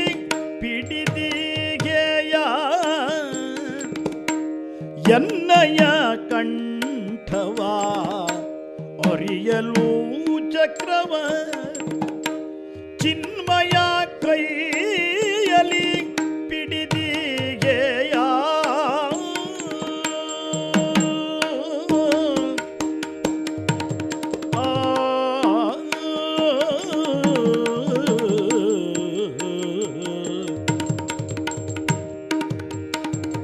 ಚೆನ್ನಾಯ್ತು ಸೇವಕ ಜಯವ ಪಾಲಿಸಿ ಚೆನ್ನಾಯ್ತು ಸೇವಕ ಜಯವ ಪಾಲಿಸಿ ಲೋಕವನ್ನು ರಕ್ಷಿಪ ದೇವ ಬಹುದು ಮಹಾನುಭಾವ ಲೋಕವನ್ನು ರಕ್ಷಿಪ ದೇವನಗುದು ಮಹಾನುಭಾವ ಶ್ರೀ ಮನೋಹರ ಶ್ರೀ ಮನೋಹರ ಶ್ರೀ ಮನೋಹರ ಸ್ವಾಮಿ ಪರಾಕೋ ಸ್ವಾಮಿ ಚಕ್ರಪಾಣಿಯಾಗಿದ್ದಿ, ಭೀಷ್ಮನ ಕತ್ತನ್ನೇ ಕತ್ತರಿಸ್ತೇನೆ ಅನ್ನುವಂತಹ ನಿರ್ಣಯದಿಂದ ಆವೇಶದಿಂದ ಅರ್ಜುನನ ರಥದಿಂದ ಧುಮುಕಿ ಮುಂದುವರಿದು ಬಂದಿದ್ದಿ. ಒಳ್ಳೆಯದಾಯಿತು ಸ್ವಾಮಿ. ಲೋಕದಲ್ಲಿ ಅನೇಕ ಹೆಸರುಗಳನ್ನು ನೀನು ಈಗಾಗಲೇ ಹೊಂದಿದವ. ಭಕ್ತಜನ ಪರಿಪಾಲಕ, ಭಕ್ತಜನ ಬಂಧು, ದಾಸರ ದಾಸ, ಸಜ್ಜನ ಪೋಷಕ, ಇಂತೆಲ್ಲ ಹೆಸರುಗಳನ್ನು ನಿನಗೆ ಭಜಕ ವೃಂದದವರು ಈಗಾಗಲೇ ಕೊಟ್ಟಾಗಿ ಹೋಗಿದೆ. ಬಹುಶಃ ಸರ್ವಗುಣ ಪರಿಪೂರ್ಣನಾದ ನಿನಗೂ ಒಂದು ಕೊರತೆ ಅಂತ ಖಂಡಿತ ಅಂತ ನನಗೆ ಅನ್ನಿಸ್ತದೆ. ಭಕ್ತ ಘಾತಕ ಅನ್ನುವ ಹೆಸರು ನಿನಗಿಷ್ಟರವರೆಗೆ ಬರಲೇ ಇಲ್ಲ. ಹೇಗಾದರೂ ಈ ಸಲ ಆದರೂ ಆ ಒಂದು ಹೆಸರನ್ನು ಸಂಪಾದಿಸಿಯೇ ಹಿಂದೆ ಹೋಗಬೇಕು ಅನ್ನುವಂಥ ಹಠದಿಂದಲೇ ನೀನು ಮುಂದಾಗಿದ್ಯೋ ಅಂತ ನನಗೆ ಕಾಣಿಸ್ತದೆ. ಸೇವಕ ಚಯವ ಪಾಲಿಸುವುದಕ್ಕಾಗಿ ಬಿರುದಾಂಕಿತನಾದಂತಹ ನೀನು ಇಂದೀಗ ಭಕ್ತ ಜನರಿಗೆ ಘಾತಕನಾಗಿ ಒದಗುವಂತಹ ನಿರ್ಣಯದಿಂದ ಮುಂದೆ ಬಂದಿದ್ದಿ ಅಂತ ಅನ್ನಿಸ್ತದೆ. ಅಲ್ಲದಿದ್ದರೆ ಏನು ಸ್ವಾಮಿ, ನನ್ನ ಕೊರಳನ್ನು ಕತ್ತರಿಸುವಂತಹ ಉದ್ದೇಶಕ್ಕಾಗಿ ಚಕ್ರಧಾರಿಯಾಗಿ ನೀನು ಮುಂದೆ ಬಂದಿದ್ದಿ. ನಿನ್ನ ಈ ಸ್ಥಿತಿಯನ್ನು ನೋಡಿದರೆ ನನಗೆ ನಗುಕಿ ಬರ್ತಾ ಉಂಟು. ನನಗೆನಗೆಯೂ ಬಂತು ನಿನ್ನ ಕಂಡಿತು, ನನಗೆನಗೆಯೂ ಬಂತು, ನನಗೆನಗೆಯೂ ಬಂತು, ನನಗೆನಗೆಯೂ ಬಂತು ನಿನ್ನ ಕಂಡಿತು. ತೃಣವ ಮುರಿಯುವುದಕ್ಕೆ ಕೊಡಲಿಯೂ ಬೇಕೆ, ತೃಣವ ಮುರಿಯುವುದಕ್ಕೆ ಕೊಡಲಿಯೂ ಬೇಕೆ. ಘನವಾಯ್ತು ಚಕ್ರವ ಕಳುಹು, ಘನವಾಯ್ತು ಚಕ್ರವ ಕಳುಹಿ ಸೆನ್ನಯ ರೋಮವನ್ನು ಕಡಿದರೆ ನಾನು ಶರಣನೇ ನಿನಗೆ. ಘನವಾಯ್ತು ಚಕ್ರವ ಕಳುಹಿ ಸೆನ್ನಯ ರೋಮವನ್ನು ಕಡಿದರೆ ನಾನೇ ಶರಣನೇ ನಿನಗೆ. ಶ್ರೀಮನೋಹರ ಸ್ವಾಮಿ ಪರಾಗೋ. ಸ್ವಾಮಿ, ಚಕ್ರಪಾಣಿಯಾಗಿ ಮುಂದೆ ಬರ್ತಾ ಇದ್ದಿ, ಕೊಲ್ತೇನೆ ಶರೆ ಕತ್ತರಿಸ್ತೇನೆ ಅನ್ನುವ ಹಾಗೆ ಆಡುತ್ತಾ ಇದ್ದಿ. ನಿನ್ನ ಈ ಆವೇಶವನ್ನು ನೋಡಿದರೆ ನಗು ಬರ್ತದೆ. ನನ್ನ ಮನದ ನನ್ನ ಮನೆಯ ಆರಾಧ್ಯ ದೈವ ನೀನು ಇಂದಿನ ಕಾಲದಲ್ಲಿ ನನ್ನನ್ನೇ ಮುಗಿಸುವಂತಹ ಉದ್ದೇಶವುಳ್ಳವನ ಹಾಗೆ ಕಾಣಿಸಿಕೊಳ್ಳುವುದಕ್ಕೆ ತೊಡಗಿದ್ದಿ. ಒಂದು ವೇಳೆ ನನ್ನ ತಲೆಯನ್ನು ಕತ್ತರಿಸುವುದೇ ಹೌದಾದರೆ ಅದಕ್ಕೆ ಚಕ್ರ ಬೇಕೇ ನಿನಗೆ. ಒಂದು ತೃಣವನ್ನು ಮುರಿಯುವುದಕ್ಕೆ ಯಾವನಾದರೂ ಕೊಡಲಿಯನ್ನು ವಿನಿಯೋಗ ಮಾಡಲಿಕ್ಕುಂಟು. ಮುರಿದು ಮುಗಿಸ್ತೇನೆ ಅನ್ನುವಂತಹ ನಿರ್ಣಯವನ್ನು ನೀನು ಹೊಂದಿದಿ ಅಂತಾದರೆ ಈ ಭೀಷ್ಮನ ಕೊರಳು ಕತ್ತರಿಸಲಿಕ್ಕೆ ಕೇವಲ ನಿನ್ನ ಸಂಕಲ್ಪ ಒಂದು ಸಾಕಾಗುತ್ತದೆ, ಕೈ ಆಯುಧ ಬೇಕಾಗಿಲ್ಲ. ಅಲ್ಲ, ಆಯುಧವನ್ನು ಧರಿಸಿ ಆದರೂ ಭೀಷ್ಮನನ್ನು ನಾಶ ಮಾಡ್ತೇನೆ ಅನ್ನುವಂತಹ ನಿರ್ಣಯವೇ ನಿನ್ನದ್ದು ನಿಜ ಅಂತಾದರೆ, ಸ್ವಾಮಿ ಈಗಲೂ ನಿನಗೆ ಪಂಥಾಹ್ವಾನ ಒಡ್ಡುತ್ತೇನೆ. ನೋಡ, ಪ್ರಯೋಗಿಸು, ನೋಡ ಬರಲಿ, ನನ್ನ ಕೊರಳು ಕತ್ತರಿಸಲಿ. ಯಾಕೆ? ಕೊರಳು ಕತ್ತರಿಸಿದ್ದೇ ಹೌದು ಅಂತಾದರೆ ಕೊರಳು ಕತ್ತರಿಸುವುದು ಬೇಡ. ನನ್ನ ಮೈಯ ಒಂದು ರೋಮವನ್ನಾದರೂ ಅದು ಘಾಸಿ ಮಾಡಲಾರದು ಅನ್ನುವಂತಹ ವಿಶ್ವಾಸ ನನಗುಂಟು. ಭಕ್ತ ಜನರಿಗೆ ನೋವನ್ನುಂಟು ಮಾಡುವುದಕ್ಕಲ್ಲ ನಿನ್ನ ಕೈಯಲ್ಲಿ ಆಯುಧ ಇರುವುದು, ಅದು ದುಷ್ಟಜನ ಶಿಕ್ಷಣಕ್ಕಾಗಿರುವುದು. ಆಗಲಿ, ತೀರ್ಮಾನ ಆಗಿಬಿಡಲಿ, ನನ್ನನ್ನು ನಾನೇ ತೂಕ ಮಾಡಿ ನೋಡಿಕೊಳ್ತೇನೆ. ಒಮ್ಮೆ ಚಕ್ರ ಪ್ರಯೋಗಿಸು. ಯಾಕೆ? ನನಗೂ ಸಾಕಾಗಿ ಹೋಗಿದೆ ಇವರ ಜಗಳವನ್ನು ನೋಡಿ ನೋಡಿ. ಇಂದಿರೇಶನೇ ನಾನು ಇವರ ಜಗಳವನ್ನು, ಇಂದಿರೇಶನೇ ನಾನು ಇವರ ಜಗಳವನ್ನು ಇಂದು ಈಕ್ಷಿಸಲಾರೆ ತಿಳಿದು ಕಣ್ಣಾರೆ, ಇಂದು ಈಕ್ಷಿಸಲಾರೆ ತಿಳಿದು ಕಣ್ಣಾರೆ. ಎಂದಾದರಿ ಕಾಯ ಎರವಿನೋ ನೋವೆಜಿಯ, ಎಂದಾದರಿ ಕಾಯ ಎರವಿನೋ ನೋವೆಜಿಯ. ಹಿಂದೆ ಹೋಗಲಿ ತೀರ್ಚು ಚಕ್ರವ ನೆಚ್ಚು, ಹಿಂದೆ ಹೋಗಲಿ ತೀರ್ಚು ಚಕ್ರವ ನೆಚ್ಚು. ಶ್ರೀ ಮನೋಹರ, ಶ್ರೀ ಮನೋಹರ ಸ್ವಾಮಿ ಪರಾಕು.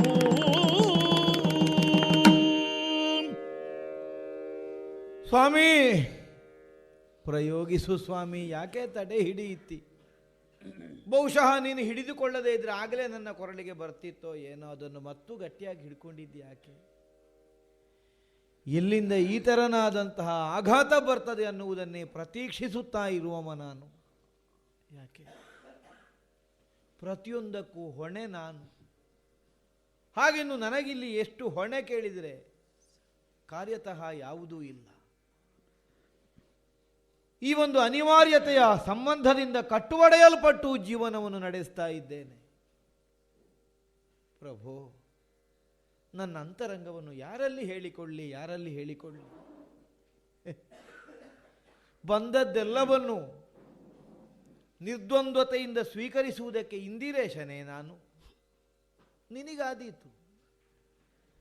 ನೀನು ಸಂಸಾರದ ಮಧ್ಯದಲ್ಲಿದ್ದರೂ ನಿನಗೆ ಸಂಸಾರದ ಸಂಬಂಧ ಇಲ್ಲ. ನೀನು ಪ್ರವಾಹದಲ್ಲಿ ಬಿದ್ದರೂ ನೀನು ಒದ್ದೆಯಾಗುವುದಿಲ್ಲ. ಆದರೆ ನಾನು ಹಾಗಲ್ವಲ್ಲ, ಕೇವಲ ಒಬ್ಬಾತ ಭವಿ ಇದ್ದೇನೆ.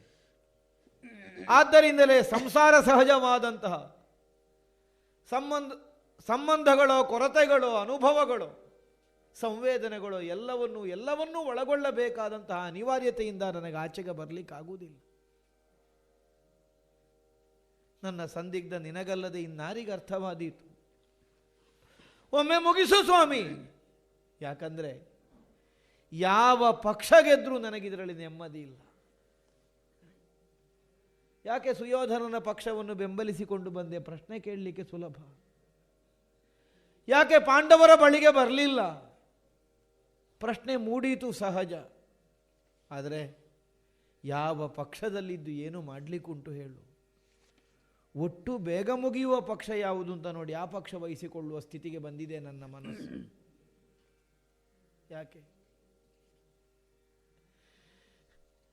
ಯಾರ ಸಮಾಧಿಯಲ್ಲಿ ಇನ್ನೊಬ್ಬರ ಗೆಲುವಿನ ಅರಮನೆಯನ್ನು ನಾನು ಕಟ್ಟಲಿಕ್ಕೆ ಯತ್ನಿಸಬೇಕು? ನಿರ್ಣಯಿಸು. ಪಾಂಡವರು ಗೆದ್ರೆ ಧಾರ್ತರಾಷ್ಟ್ರರ ಸಮಾಧಿಯ ಮೇಲೆ ಅಲ್ಲುವ ಗೆಲುವು, ಆ ಸಿಂಹಾಸನ ಅಲ್ಲ. ನಾನೇ ಸೇನಾಧಿಪತಿಯಾಗಿ ನಿಂತು ಸುಯೋಧನಾದಿಗಳ ಗೆಲುವನ್ನೇ ಸಾಧಿಸಿದೆ ಅಂತ ಇಟ್ಟುಕೋ. ಧರ್ಮಾತ್ಮರಾದಂತಹ ಪಾಂಡವರ ಬದುಕು ಸರ್ವನಾಶವಾಗಿ ಹೋಗಬೇಡುವ ಸ್ವಾಮಿ. ಹಾಗಿದ್ರೆ ಗೆಲುವು ಬಂದರೆ ಸಂತೋಷ ಪಡಲಿಕ್ಕಿಲ್ಲ. ಸೋಲಾದರೂ ಆಚೆಯವರ ಗೆಲುವಿನ ಅನುಭವವನ್ನು ಹೊಂದುವಂತಹ ಅವಕಾಶ ಇಲ್ಲ. ಯಾರು ಗೆದ್ರು, ಯಾರು ಸೋತರು, ನೋವು ನನಗೆ ಅಲ್ವ? ಇತ್ತಂಡದವರು ನನ್ನವರು ಅನ್ನುವಂತಹ ನಿರ್ಣಯವನ್ನು ಹೊಂದಿದ ಮೇಲೆ ಯಾವುದಾದ್ರೂ ಒಂದು ಪಕ್ಷ ಸೋಲಲೇಬೇಕಾದಂತಹ ಅನಿವಾರ್ಯತೆ ಇರುವಲ್ಲಿವರೆಗೆ ಗೆದ್ದ ಗೆಲುವಿಗಿಂತ ಸೋತವರ ಸೋಲಿನ ಕಹಿಯಲ್ವ ನನ್ನ ಮನಸ್ಸನ್ನು ನಾಟುವುದು. ಬೇಕೋ ಸ್ವಾಮಿ, ನಿತ್ಯ ಜಗಳ. ನಮ್ಮದ್ದನ್ನು ಕೊಡಿ ಅಂತ ಇವರು ಕೇಳುವುದು, ಕೊಡುವಂಥದ್ದು ನಮ್ಮಲ್ಲಿಲ್ಲ ಅಂತ ಇವ ಹೇಳುವುದು. ಇದು ಮುಗಿಲಿಕ್ಕಿದ್ದ ನ್ಯಾಯ ಅಲ್ಲ. ಆದ್ದರಿಂದ ನೀನೇ ಮುಗಿಸು. ಹೇಗಾದರೂ ಇದು ಎರವಿನೊಡವೆ ಈ ದೇಹ ಅನ್ನುವುದು. ಇನ್ನೊಬ್ಬರಿಂದ ಎರವಲಾಗಿ ಪಡೆದು ಬಂದದ್ದು ಈ ಪ್ರಜ್ಞೆ ನನಗಿದೆ. ಅದರ ಮೇಲೆ ನಾವು ಪರಿಪೂರ್ಣವಾದಂತಹ ಅಧಿಕಾರವನ್ನು ಹೊಂದಿದವರಲ್ಲ. ಹೇಗಾದರೂ ಹೋಗಲೇಬೇಕು.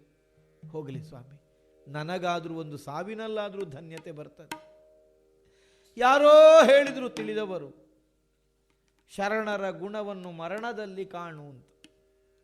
ಒಬ್ಬಾತನಿಗೆ ಹೇಗೆ ಮರಣ ಬಂತು ಅನ್ನುವುದರ ಮೂಲಕವಾಗಿ ಅವ ಆತನಕದ ಬದುಕನ್ನು ಹೇಗೆ ನಡೆಸಿದ ಅನ್ನುವುದು ನಿರ್ಣಯಿಸಲ್ಪಡುತ್ತದೆ ಅಂತಾದರೆ, ನಿನ್ನ ಸುದರ್ಶನ ಸ್ಪರ್ಶ ಮಾತ್ರದಿಂದ ಮರಣಿಸುವ ಸೌಭಾಗ್ಯ ಆದರೂ ಉಂಟು ಭೀಷ್ಮನಿಗೆ ಅಂತ ಲೋಕ ಒಪ್ಪಲಿ. ಬಿಡು ಸ್ವಾಮಿ, ಯಾಕೆ ಹಿಡ್ಕೊಂಡಿದ್ದೀನು, ಪ್ರಯೋಗಿಸಿ ಹೋಗಲಿ. ಆಚಾರ್ಯರೇ, ಎನಲು ಕಿರುನಗೆಗೂಡಿ ಚಕ್ರವ, ಎನಲು ಕಿರುನಗೆಗೂಡಿ ಚಕ್ರವ, ಧನುಜದಲ್ಲಣ ಮುಚ್ಚಿ ಚಕ್ರವ, ಧನುಜದಲ್ಲಣ ಮುಚ್ಚಿ ವರಸ್ಯಂದನವನೇರಿ ಕಿರೀಟಿ ಅಭಯವನಿತ್ತ ಅಚ್ಯುತನೋ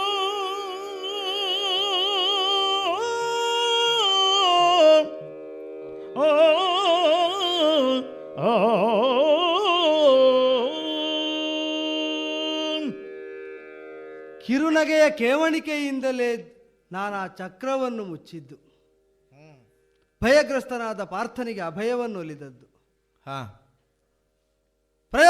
ಪ್ರಯೋಗಿಸು ಅಂತ ಹೇಳ್ತಾ ಇದ್ದೀರಿ.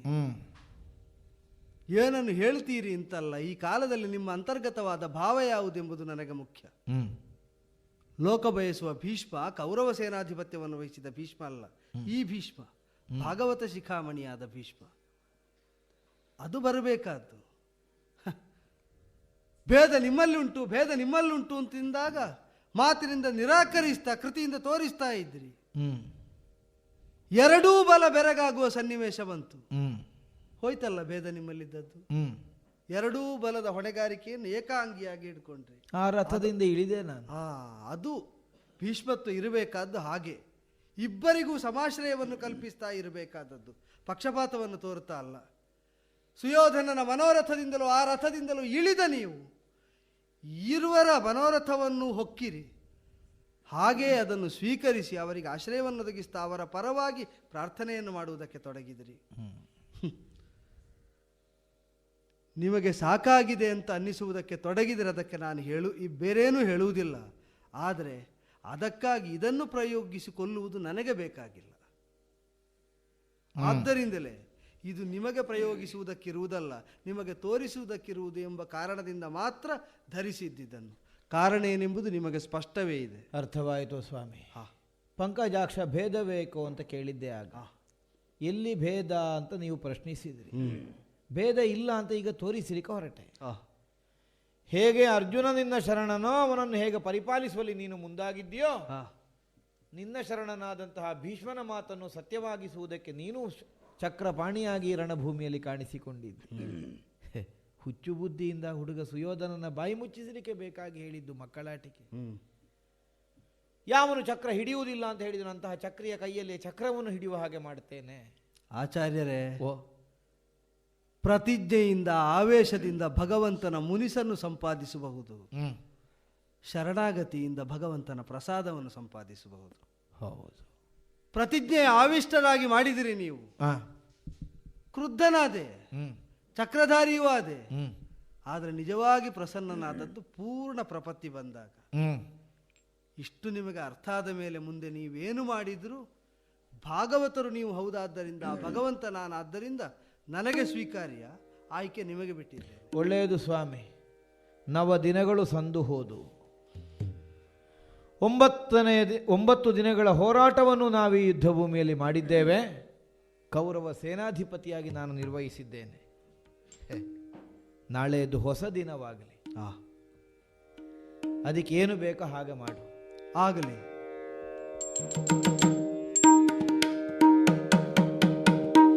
ಮಾರನಯ್ಯನ ಮಾತ ಮೀರದೆ ಗೋಕುಲ ಭೂವರೇಣ್ಯನ ಉದರದಲ್ಲಿ ಹುಟ್ಟಿ